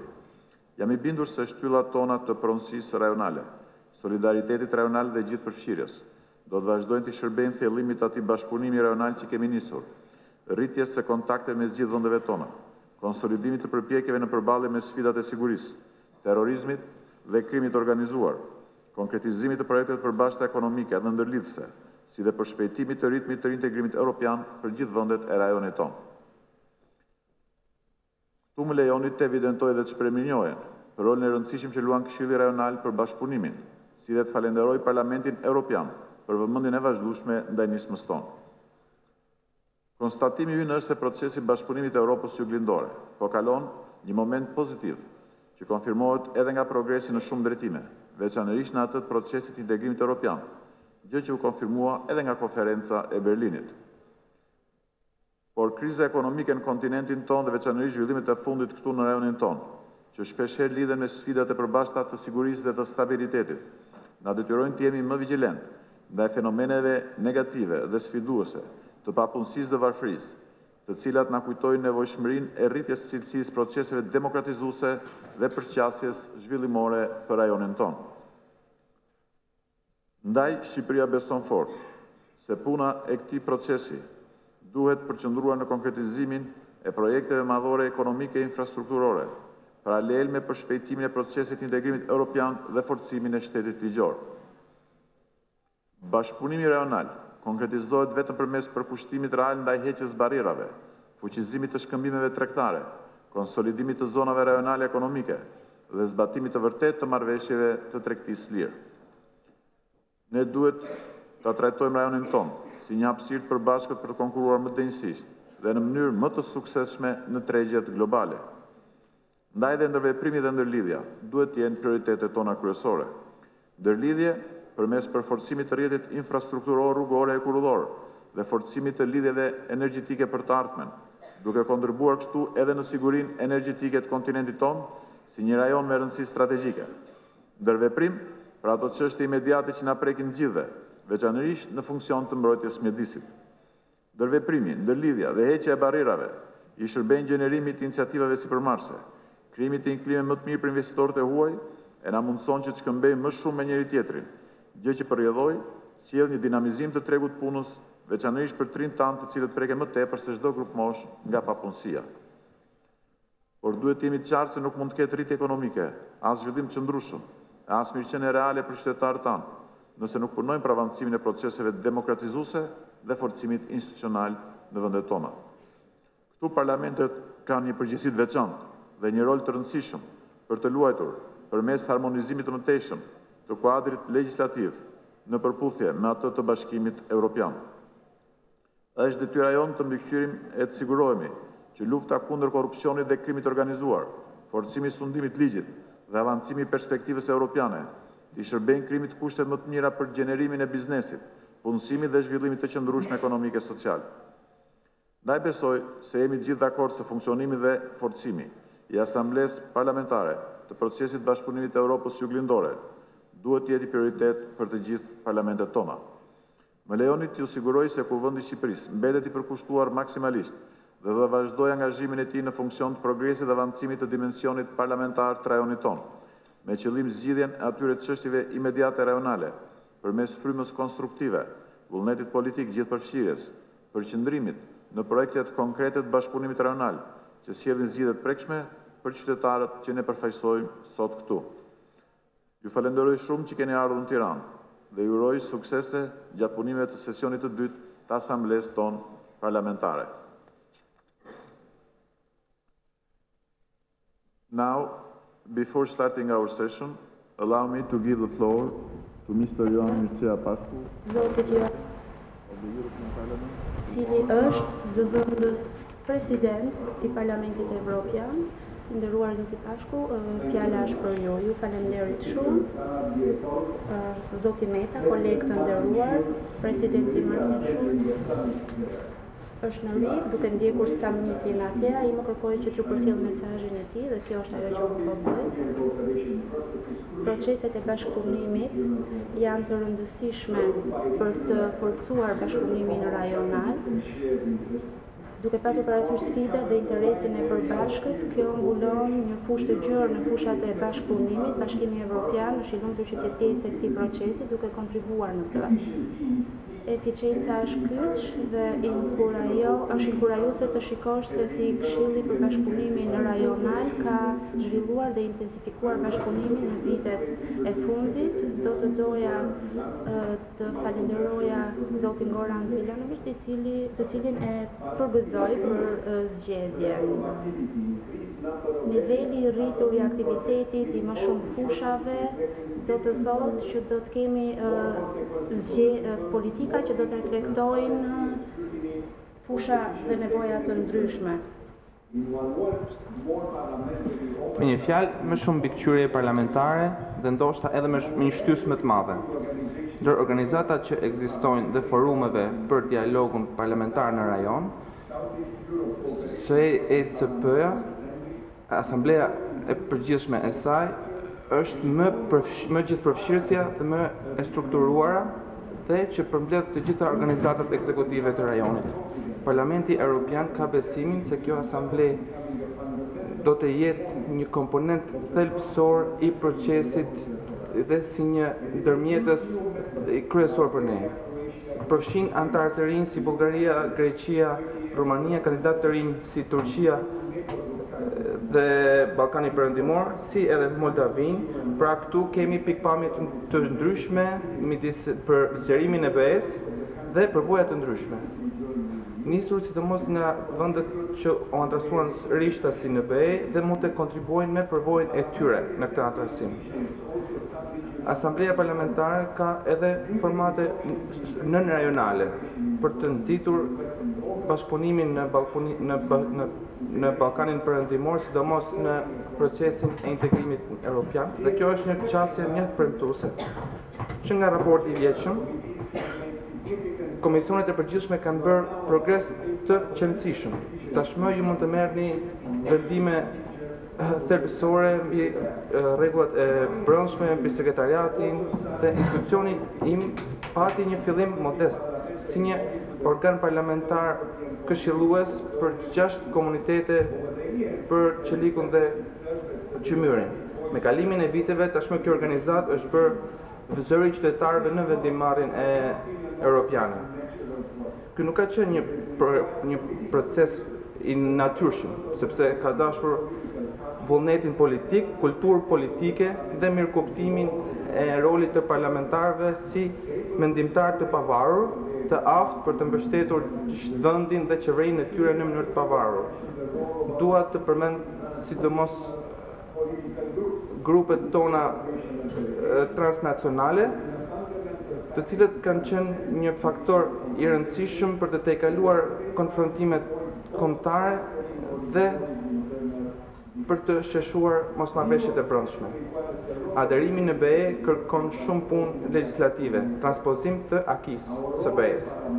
Roli ynë si parlamentar nuk është thjesht që të mbështesim planet e qeverisë në emër të interesit për të i bashkuar BE-s, por është që këto zgjedhje t'i bëjmë të qarta paraprakisht dhe këtë ta bëjmë në bashkëpunim me shoqërinë civile dhe në organizata të ndryshme dhe grupe interesi në një mënyrë të hapur dhe publike. Unë kam bindjen se këto objektive mund të arrihen për jush dhe ju uroj sukses në arritjen e tyre. Faleminderit për vëmendjen.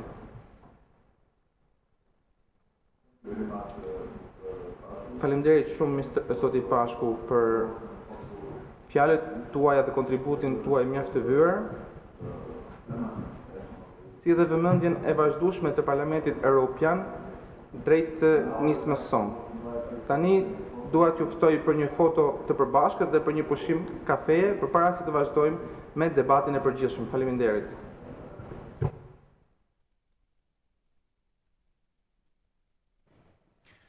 Ishim live me Hotel Sheraton, ndoqëm fjalën e kryetarit të Kuvendit zotit Meta. Ne përfitojmë natyrisht është kohë intensive, me zhvillime politike intensive, ku natyrisht edhe ne me kamerat apo dhe me transmitimet tona jemi në çdo moment, në çdo çast, në çdo vend dhe natyrisht do t'i përcjellim.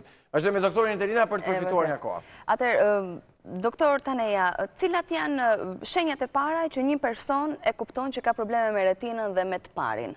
For problems of retina, the earliest sign which a person notices are floaters or flashes, or sudden loss of vision, especially in one side of the field. Po, doktoresh. Për retinën, shenjat e para, ku që retina vuan, janë disa si shpërthime, që quhen flasher, dhe ca sinjolla, ose mund të ndodhi një humbje e menjëhershme e shikimit. Që është akoma dhe më dramatike për një person. Sa mund të zgjas sëmundja e retinës në njëri nëse nuk kapet në kohë, dhe a ka shpresa për ta kuruar, për ta të paktën ose për ta parandaluar ecurinë e sëmundjes?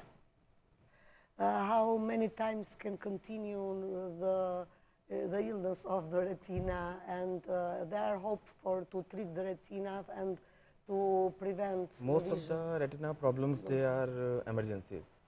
Time is most important factor because retina is a nervous tissue and we cannot put a new retina. We have limited time in which we can repair it. So most of the time is emergency. It has to be done within days. We cannot wait for weeks or months for the thing to get corrected by it. Shumica e shenjave të retinës janë urgjencë, edhe koha është faktor shumë i rëndësishëm. Sa më shpejt të paraqiten te mjeku dhe të vinë për të trajtuar, aq më shumë është mundësia për të përfituar maksimalisht shikimin e humbur. Problemet me retinën mund t'i dalloj edhe një, do me thënë me vizitën e parë një okulist, një mjek okulist dhe pastaj të rekomandoj tek specialisti që kuron retinën? Interesting. Many times we get patients who are diabetics for many years and we check the fundus, the retina part of them. We tell you have stage 4 diabetes. Patients say we are under treatment, we are checking glasses every 6 months. We were not knowing anything. So actually to diagnose the problem of retina, we need to do a comprehensive examination to dilate the pupils, to do a complete checkup with special equipment. It's not like checking glasses. Ndryshimet në retinë mund të fillojnë edhe në mënyrë kronike nga diabeti dhe pacienti shkon te mjeku dhe mjeku thotë ke ndryshime në retinë për arsye të diabetit. Ankesa kryesore që bën pacienti në këto raste është që thotë unë ndryshoj xhamat e syzeve, po nuk më rritet shikimi. Atëherë kjo është shenjë që vuan retina. Një mjek okulist mund ta dallojë. Atëherë ai mund ta drejtojë për të bërë ekzaminime më specifike, të cilat tregojnë vuajtjen e retinës. Cilat mund të jenë disa ekzaminime specifike njerëzit të cilët ndoshta kanë probleme me retinën dhe nuk e dinë se si mund të kurohen? Si mund të kurohet një sëmundje e retinës, një shkëputje apo një problem i saj?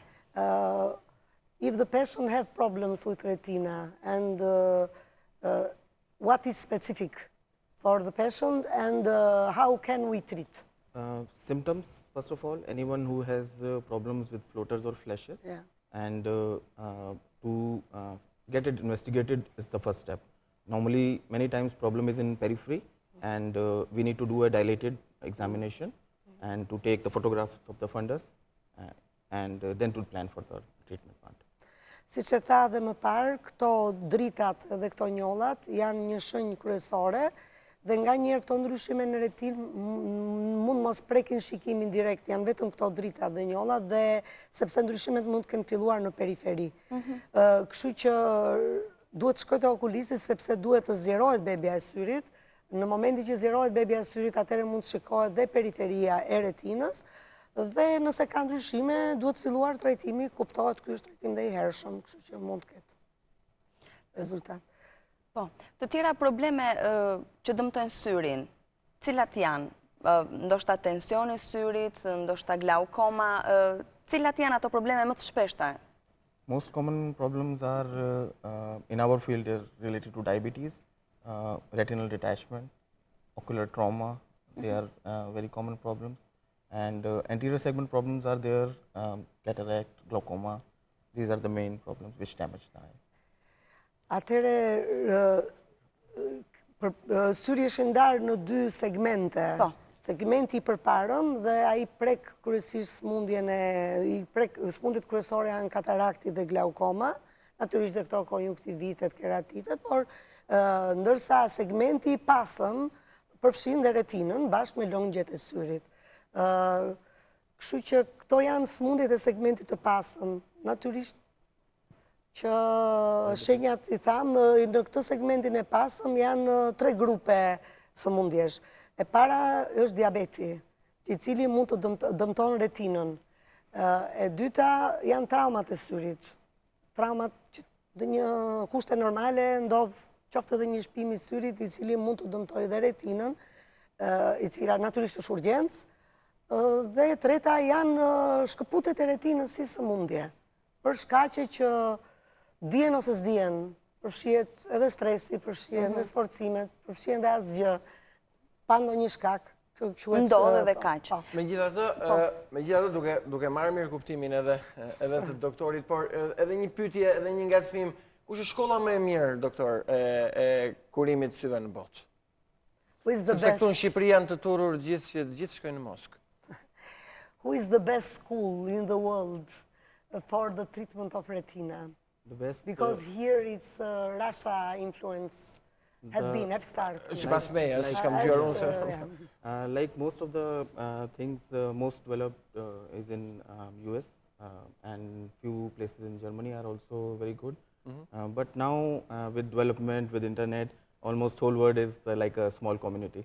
So there are, even here also, we have the world-class facilities available now.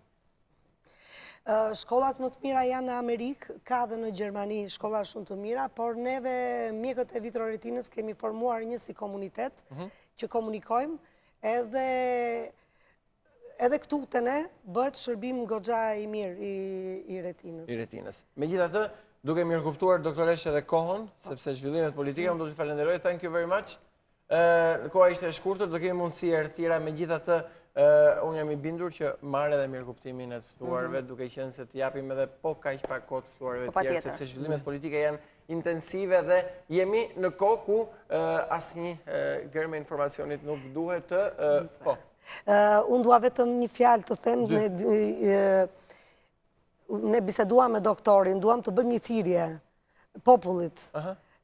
Nëse kanë këto shenja, kanë flesh, kanë drita në sy, kanë si shpërthime, nëse kanë humbjet menjëhershme të shikimit, duhet të shkojnë menjëherë te okulisti, se sa më I hershëm të jetë trajtimi I kapja e sëmundjes, aq më mirë është për pacientin. Mund të përfitojë 100%, mund të trajtohet vetëm me reze, me gjëra të vogla, I shpëton operacionit dhe shanset për të rikthyer pamjen janë shumë të mëdha. Çdo okulist e ka një mesazh edhe e kupton rëndësinë e këtij mesazhi që mund t'i çojë pacientit. Natyrisht ky është një mesazh I cili mbart një kulturë ndërgjegjësimi për të shkuar për tentuar nëse vërtet ka një shqetësim në sy. Do shkojmë publicitet dhe vim pas pak.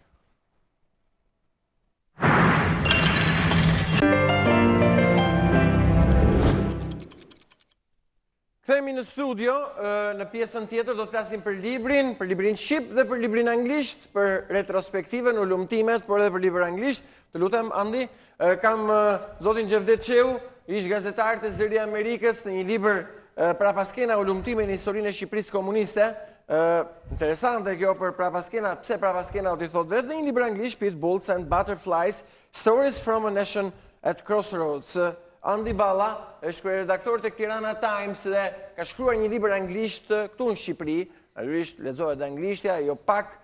Faleminderit për prezencën në studio, zoti Xhevdet. Prapaskenat. Prapaskenat janë intrigat, janë pjesë që shoqërojnë shpesh edhe shoqërinë shqiptare. Ku jeni bazuar, me qarë subjekti, qarë materiale keni pasur në botimin e këtij libri? Këtu është historia e Shqipërisë komuniste, 50 vjet dhe 20 që e ka pasuar këtë histori. Po. Kjo histori çuditërisht është shoqëruar me parapaskenat të mëdha. Luftë për pushtet dhe kush do ta sundoj këtë vend. Më ka bërë përshtypje fakti që gjatë sundimit komunist për këtë vend të vogël që e quajmë ne vazhdimisht, janë interesuar 3 superfuqitë më të mëdha të globit: Shtetet e Bashkuara të Amerikës, Bashkimi Sovjetik dhe Kina. Është interesante nga dokumentet angleze dhe burimet angleze dhe amerikane që unë kam hulumtuar, kam parë lojën që është bërë në prapasken nga këto fuqi të mëdha se kush do të ishte vendi dominant. Që nga viti 44 deri në vitin 90. Për materiale mediatike, publicistike, mediatike, publicistike dhe të burimeve arkivore të CIA-s dhe Intelligence Service-it anglez. Okej, pse vendoset pikërisht në këtë kohë? Mund ta kishit bërë më përpara, mund ta kishit bërë edhe thjesht koha që keni mbledhur gjitha materialet apo kishit një dilemë për botimin? Jo. Tani janë hapur arkivat amerikane dhe ka botime shumë interesante që nuk njihen në Shqipëri. Ne dim një pjesë të intrigave që janë thurur gjatë asaj periudhe sipas burimeve shqiptare, por në të vërtetë është shumë interesante të dihet dhe ana tjetër e medaljes si është punuar në prapasken nga fuqitë e mëdha dhe loja që është bërë për ta sunduar këtë vend. Po. Më shuaj një kureshti, janë bërë shumë libra të këtij niveli historik, shumë dokumente, të gjithë shkruajnë për historinë, komentet janë pafund dhe edhe shqiptarët vjen në një lloj pozicioni, domethënë në ku të besojmë më tepër, pa fyer absolutisht hulumtimin tuaj. Natyrisht janë të dyja të vlefshme, për të ditur një të vërtetë të plot duhet marrë dy gjysmat e të vërtetës dhe duhet sjell. Ne dini vetëm gjysmën e të vërtetës, tashmë kemi mundësi të njohim edhe gjysmën tjetër, që është mjaft interesante dhe tregohen të vërtetat pa fjala vjen. Enver Hoxha shkrojti në fundet e jetës së tij librin Rreziku Anglo-Amerikan për Shqipërinë. Një libër me kujtime që tregonte se si janë bërë këto komplote amerikane, por të gjitha këto kujtime janë vetëm e parë, janë rrëfime që Enver Hoxha tregon, por pa u mbështetur në arkivat.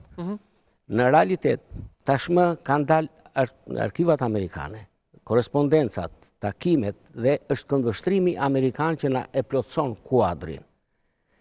Unë fola për prapaskenat që janë bërë nga fuqitë e mëdha, por prapaskena kanë pasur edhe këtu brenda se kush do ta qeveriste vendin.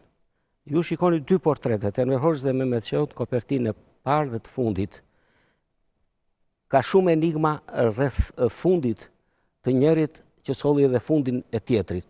Këta ishin 2 personalitetet më të mëdha të historisë së Shqipërisë komuniste, ishin ata që bën luftën, personalitetet fuqishme, e mbajtën për 40 vjet atë sistem dhe në fund përfunduan ashtu si përfunduam si e dim të tërë me një fund të mistershëm të Mehmet Sheut dhe me vdekjen e Enver Hoxhës pak kohë më vonë. Pak kohë më vonë. Keni në 2 pjesë babai. Babai priti, babai kishte gati planin e luftës. Kush ishte babai? Babai është intervista e djalit Enver Hoxhës, të cilën ka marrë vitin e kaluar dhe ai rrëfen në anën e tij të ngjarjeve atë se që di për historinë e Shqipërisë komuniste të udhëhequr nga Enver Hoxha. Natyrisht edhe artikujt janë të shumë dhe nisin që me planet e tetorit 44-s, paktën si thuhet dhe në libër, planet për eliminimin e Enver Hoxhës. Po, ka pasur një plan për të eliminuar Enver Hoxhën dhe amerikanët këtë ja kanë kërkuar Mehmet Sheut në prag të çlirimit të Tiranës. I thanë, ti bëre luftën, vra Enver Hoxhën dhe merr pushtetin. Dhe Mehmet Sheut refuzoi. Duket e pabesueshme, por kështu ka ngjarë.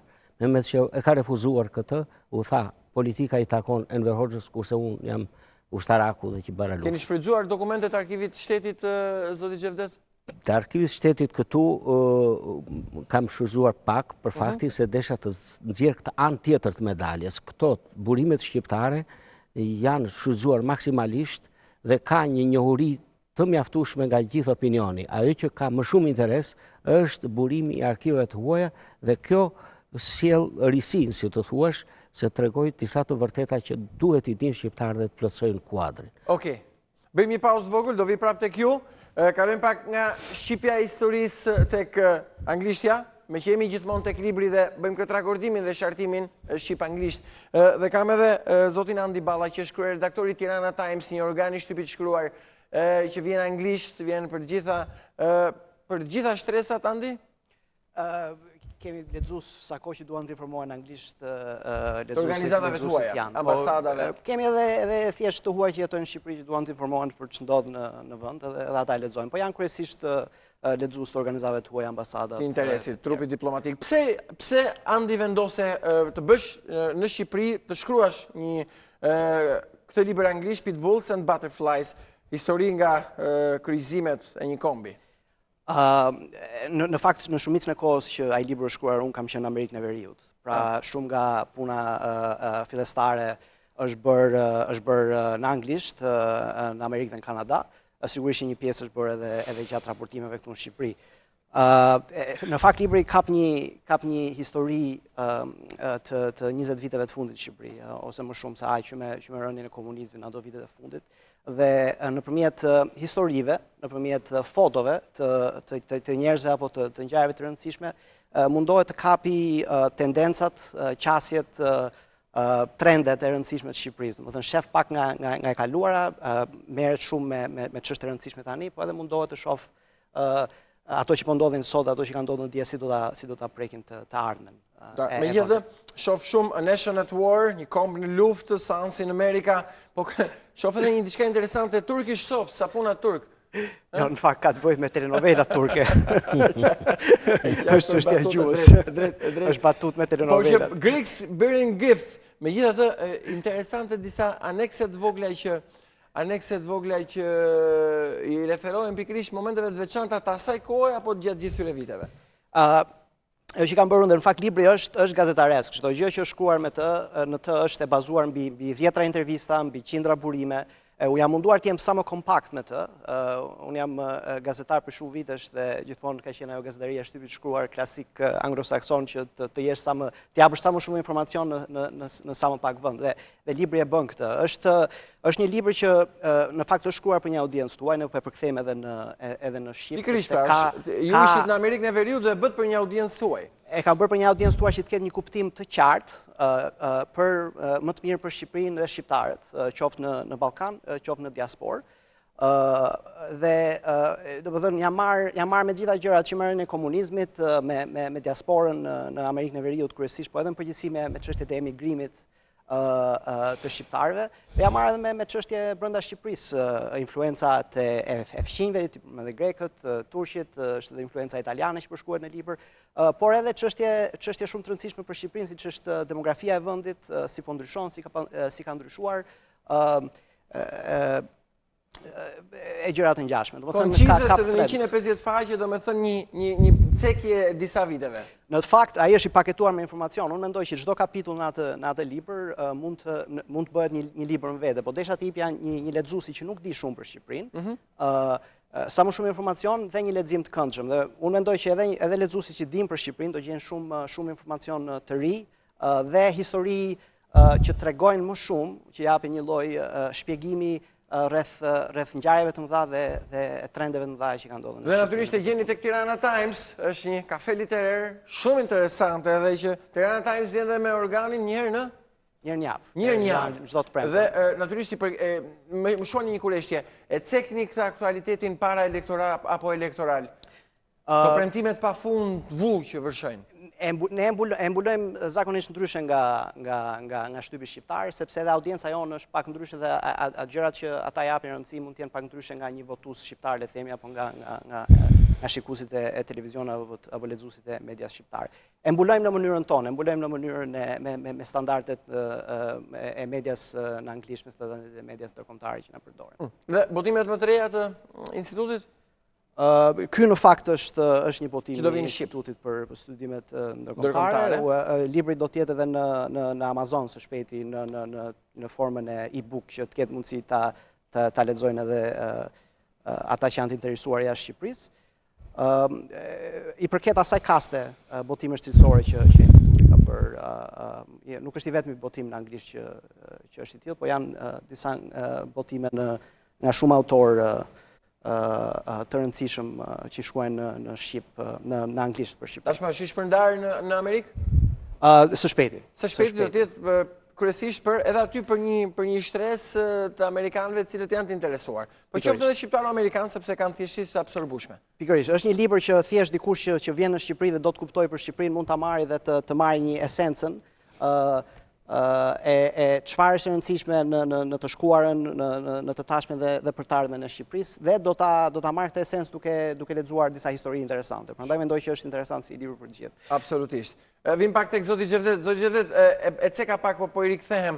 Ju i keni lexuar pak a shumë gjitha dosierët nëpër gazeta, librat e deritanishëm, ka të pavërteta me fokusin tuaj.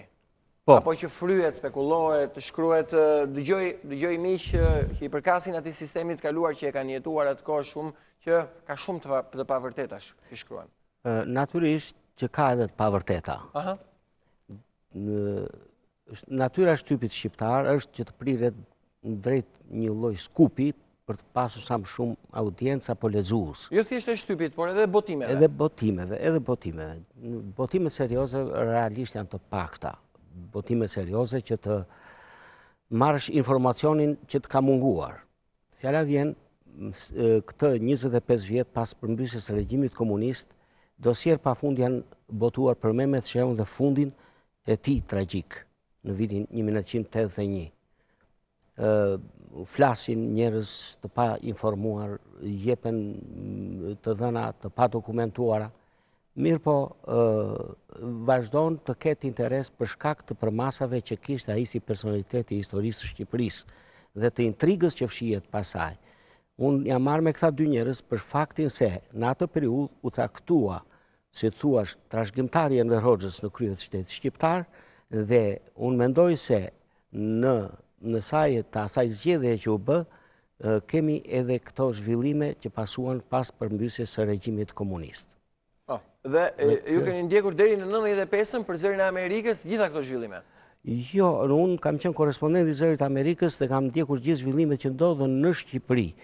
Më prapa jam marrë vazhdimisht me lexime, me përkthime. Deri në 95-ën? Deri në 95-ën kam qenë korrespondent i Zërit Amerikës. Dhe këtu kam dhe një aneks, një episod me Ramiz Alin në gjyq. Po, është e vërtet një episod i personali imi lidhur me kur bësh gjyqi Ramiz Alis, dhe të dalim tek ajo, tek tragjedia e Mehmet Sheut, dhe që nuk ishte thënë e vërteta për fundin tragjik të Mehmetit. Dhe në një moment aty, sa kishte dalë libri i djalit Mehmet Sheut, Beshkimit, Vjeshta Ankthit, dhe unë e kisha marrë po e lexoja. Ish presidentin e kisha 1 metër afër, dhe ai vuri syze dhe tha, ç'është ky libër? Dhe pa që ishte, i thot avokatit të tij mbrojtës Klanthi Koçit, i thot pyetej një çik. Xhevdet i thotë se çfarë libri po lexon.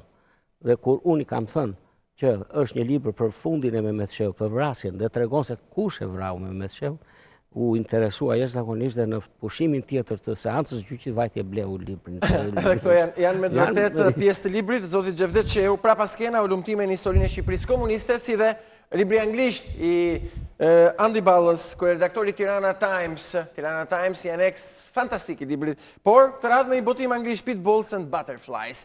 Unë do t'ju kërkoj mirëkuptimin se do të nduhet kaloj një lidhje direkte me kandidatin e Aleancës për Shqipërinë Europiane, zotin Erion Velia, i cili së bashku me zotin Artan Lame, po shpërndajnë lejet e legalizimit në një nga zonat e Tiranës. Do të kalojmë direkt atje tani dhe besoj ne këtu kemi përfunduar, do të vazhdoni të jeni në transmetimin me informacionin tu në Ora News. Për cilat jemi mbledhur sot, kush janë zonat më problematike në Tiranë dhe kush i drejton zonat më problematike në Tiranë. Kush e drejton njësin 4, 8 edhe 9. I drejton Edi Rama, drejton Partia Socialiste. Jo, i drejtojnë 3 kryetarë të Partisë Demokratike. Po kryetari i bashkisë kush është? Është vetë kryetari i Partisë Demokratike. Tani unë pyes, në qoftë se këto janë zonat me anomali më të mëdha, dje paraqitëm një grafik të 3000 problemeve që ne kemi identifikuar në të gjithë Tiranën. Koncentrimi më i madh i problematikës ishin në zonën 4, 8 dhe 9. Këtu kush i pengon?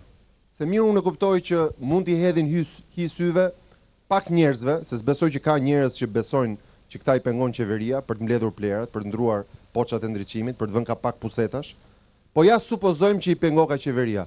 Po nga kryetari i bashkisë të 3 kryetarët e mini bashkisë, kush i pengon? Kush e pengon? Njësin 4, 8 dhe 9 eci përpara.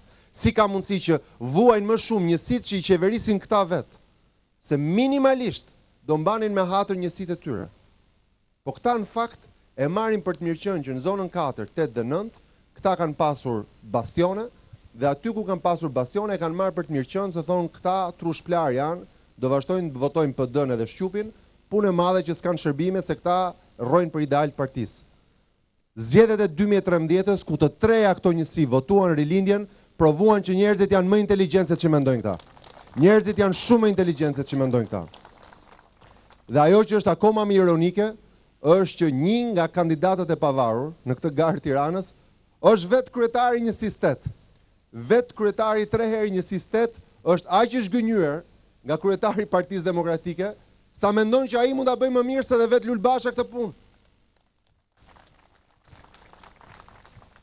Kjo në fakt është edhe për të qeshur, edhe për të qarë. Sepse tregon se sa të mirë janë, ku nuk gjejnë as hapësirë brenda partisë tyre, dhe një kryetar mini bashkie që 3 herë është propozuar nga ajo parti, është aq i zgënjur sa i pari ka braktisur varkën që po mbytet Shqupit. Sepse Ben Dafaj mund të jetë i djathtë, po në fund ditës është njeri me cip. Dhe si njeri me cip që do t'i shohë qytetarët në sy, thot edhe pse mund mos fitoj kurrë, me aq sa nxjerrin sondazhet, më mirë dalin nderuar në rrugë, sepse ju dal përballë atyre që më sabotuan, që më lanë balt, që nuk më hapën derën. Imagjinoni dot, kryetari i njësisë 8 thot kandidoi i pavarur se nuk më hapi derën kryetari i bashkisë. Ç'na duhet ne një kryetari i bashkisë që mbyll derën? Ç'na duhet ne një kryetari i bashkisë që rrin Holland? Ç'na duhet një kryetari i bashkisë që merret me Shqupin? Ç'na duhet një kryetari i bashkisë që vjen her pas here, viziton si turist Shqipërinë? Për çfarë na duhet? Dhe kur ky nuk ja hap derën, kryetarit vetë njësisë, pra kur më i fuqishmi i një njësie, nuk e kontakton dot kryetarin e bashkisë, për çfarë na duhet ky? Për çfarë na duhet ky? Dhe si ka mundësi që zonat që vuajnë më shumë janë zonat që i kanë votuar më shumë? Ka një zgjidhje. Ashtu si në 2013 njësia 4, 8 dhe 9 votoi rilindjen dhe sot fal asaj vote jepen legalizimet, fal votës 21 qershorit, ne të kthejmë investimet dhe ta kthejmë në punë edhe 4-ën edhe 8-ën edhe 9-ën. Ja kjo është diferenca. E di kush është diferenca midis Shaban Memis edhe Artan Lames? S'është vetëm çështje dukjesh, njëri është më i bukur e tjetri më i shëmtuar, jo, s'është kjo. Është çështja e zellit, edhe pse më vjen mirë që ne kemi dhe estetikisht më të mirë njerëzit. Po përtej mos e merrni mësysh Artan Lamin. Po përtej humorit, s'është diferenca te estetika. Diferenca është ke zelli për punë. Ke njeriu që i han duart për punë dhe ke njeriu që i ha dora për lekë të qytetarëve. Ja kjo është diferenca midis Shaban Memis edhe Artan Lames. Kjo është diferenca mes një zyrtari të qeverisë tonë në bashki ose në qeveri dhe një zyrtari të qeverisë tyre. Vetëm fakti që në 8 vite të pushtetit këtyre, këta bën vetëm 20.000 legalizime. Dhe vetëm në një vit të drejtimit të Artan Lames, të drejtoreshave dhe të gjithë stafit që punon këtu, u bën 31.200 legalizime, kjo flet vetë. Jemi minimalisht 10 herë më të shpejt. Ecim 10 herë më shpejt në legalizime. Bëjmë 10 herë më shumë legalizime, një volum 10 herë më të madh pune. Ja, kjo është diferenca. Kjo është diferenca. Për çfarë i duam ne? Kryetarët e bashkisë, qeveritarët, administratorët, drejtorët, i duam për të bukur. Jo, më i duam që të bëjmë punë. Dhe mes njëri që bën një punë dhe tjetri që bën në të njëjtën kohë 10 punë, më mirë marrim këtë me 10 punë, sepse qytetari është ai që kontrakton qeverinë për punë, dhe sigurisht një qeveri që punon 10 herë më shumë është paktën 10 herë më e mirë se një qeveri që punon 10 herë më pak. Ja, kaq e thjeshtë është. Tjetra, cilësia e punës. Cilësia e punës, jo vetëm që bëjmë 10 herë më shumë punë, po çfarë cilësie pune? Nga 20.000 legalizimet e tyre, 19.000 janë biznese. 19.000 janë lokali privati dikujt, klubi privati dikujt, bingo privati dikujt, pika e basteve dikujt, 19.000 nga 20.000. Do të thotë që dikush vajti ke Shabani dhe i dha parat që të legalizojë një biznes i palishëm. Dhe kryesisht jo biznese që sjellin një vlerë të madhe në komunitetet tona. Ku është diferenca? Nga 31.200, 31.000 janë shtëpi. Se për ne streja e qytetarëve është prioritet. Streja e qytetarëve që legalizohet falas është prioritet. Streja e qytetarëve ku njerëzit fusin kokën është prioritet. Jo bingot, kazinot edhe strip klubet e këtyre. Ja, kjo është diferenca. Diferencë në sasi e diferencë në cilësi. Dhe nëse dikush e shikon politikën si mall dhe shkon t'japi votën dhe t'lidhi kontratë me një forcë politike, te malli duhet shikoj sasin, sa merr dhe cilësin. Çfarë lloj produkti është. Unë besoj që gjithë ditën e gjithë natën, cilësia dhe sasia e produktit të qeverisë tonë në nivel qendror edhe lokal është një 10 herë më e mirë se cilësia dhe sasia që marrim atë produkt. Ndaj miqtë e mi, ne kemi 2 oferta në këtë palëzjedhje. Kemi një kandidat majt dhe kemi 5 kandidat djathtë. Aq të vështirë kanë ta ndajnë mendjen se na kanë vënë 5 kandidat përpara. Me ministër, me zëvendësministër, me kryetar njësie e me lloj-lloj njerëzish që po bëjnë një garë për djathtën. Janë të gjithë të respektuar që të bëjnë garë për djathtën, por po ngatrojnë që kjo s'është garë për djathtën. Kjo është garë për qytetin, për ta çuar Tiranën në drejtimin e duhur, se ka 4 vjet që shkon kundra vajtja. Ndaj, për gjithë qytetarët që po e shikojnë që këtu ka një garë brenda Partisë Demokratike për t'u profilizuar kush është gjeli më i madh, le ta bëjnë atë garë, po jo në kurrizin e garës Tiranës. Në datë 21 qershor nuk shkojmë për të bërë hesapet e Shqupit.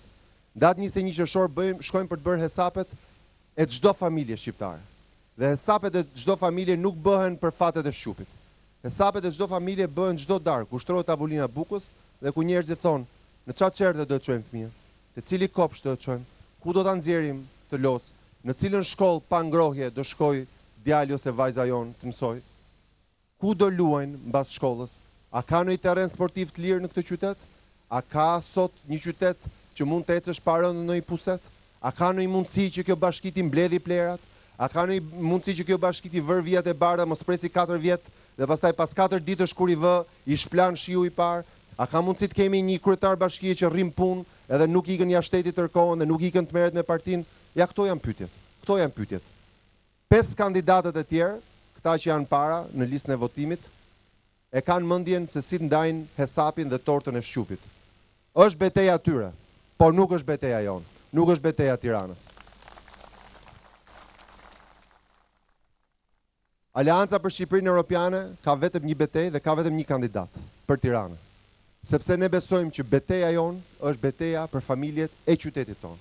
Dhe familjet e qytetit tonë nuk humbasin gjumë se çfarë do ndodhi me Shqupin. Po sigurisht që humbasin gjumë. Ora News. Aty ku ngjarja ndodh.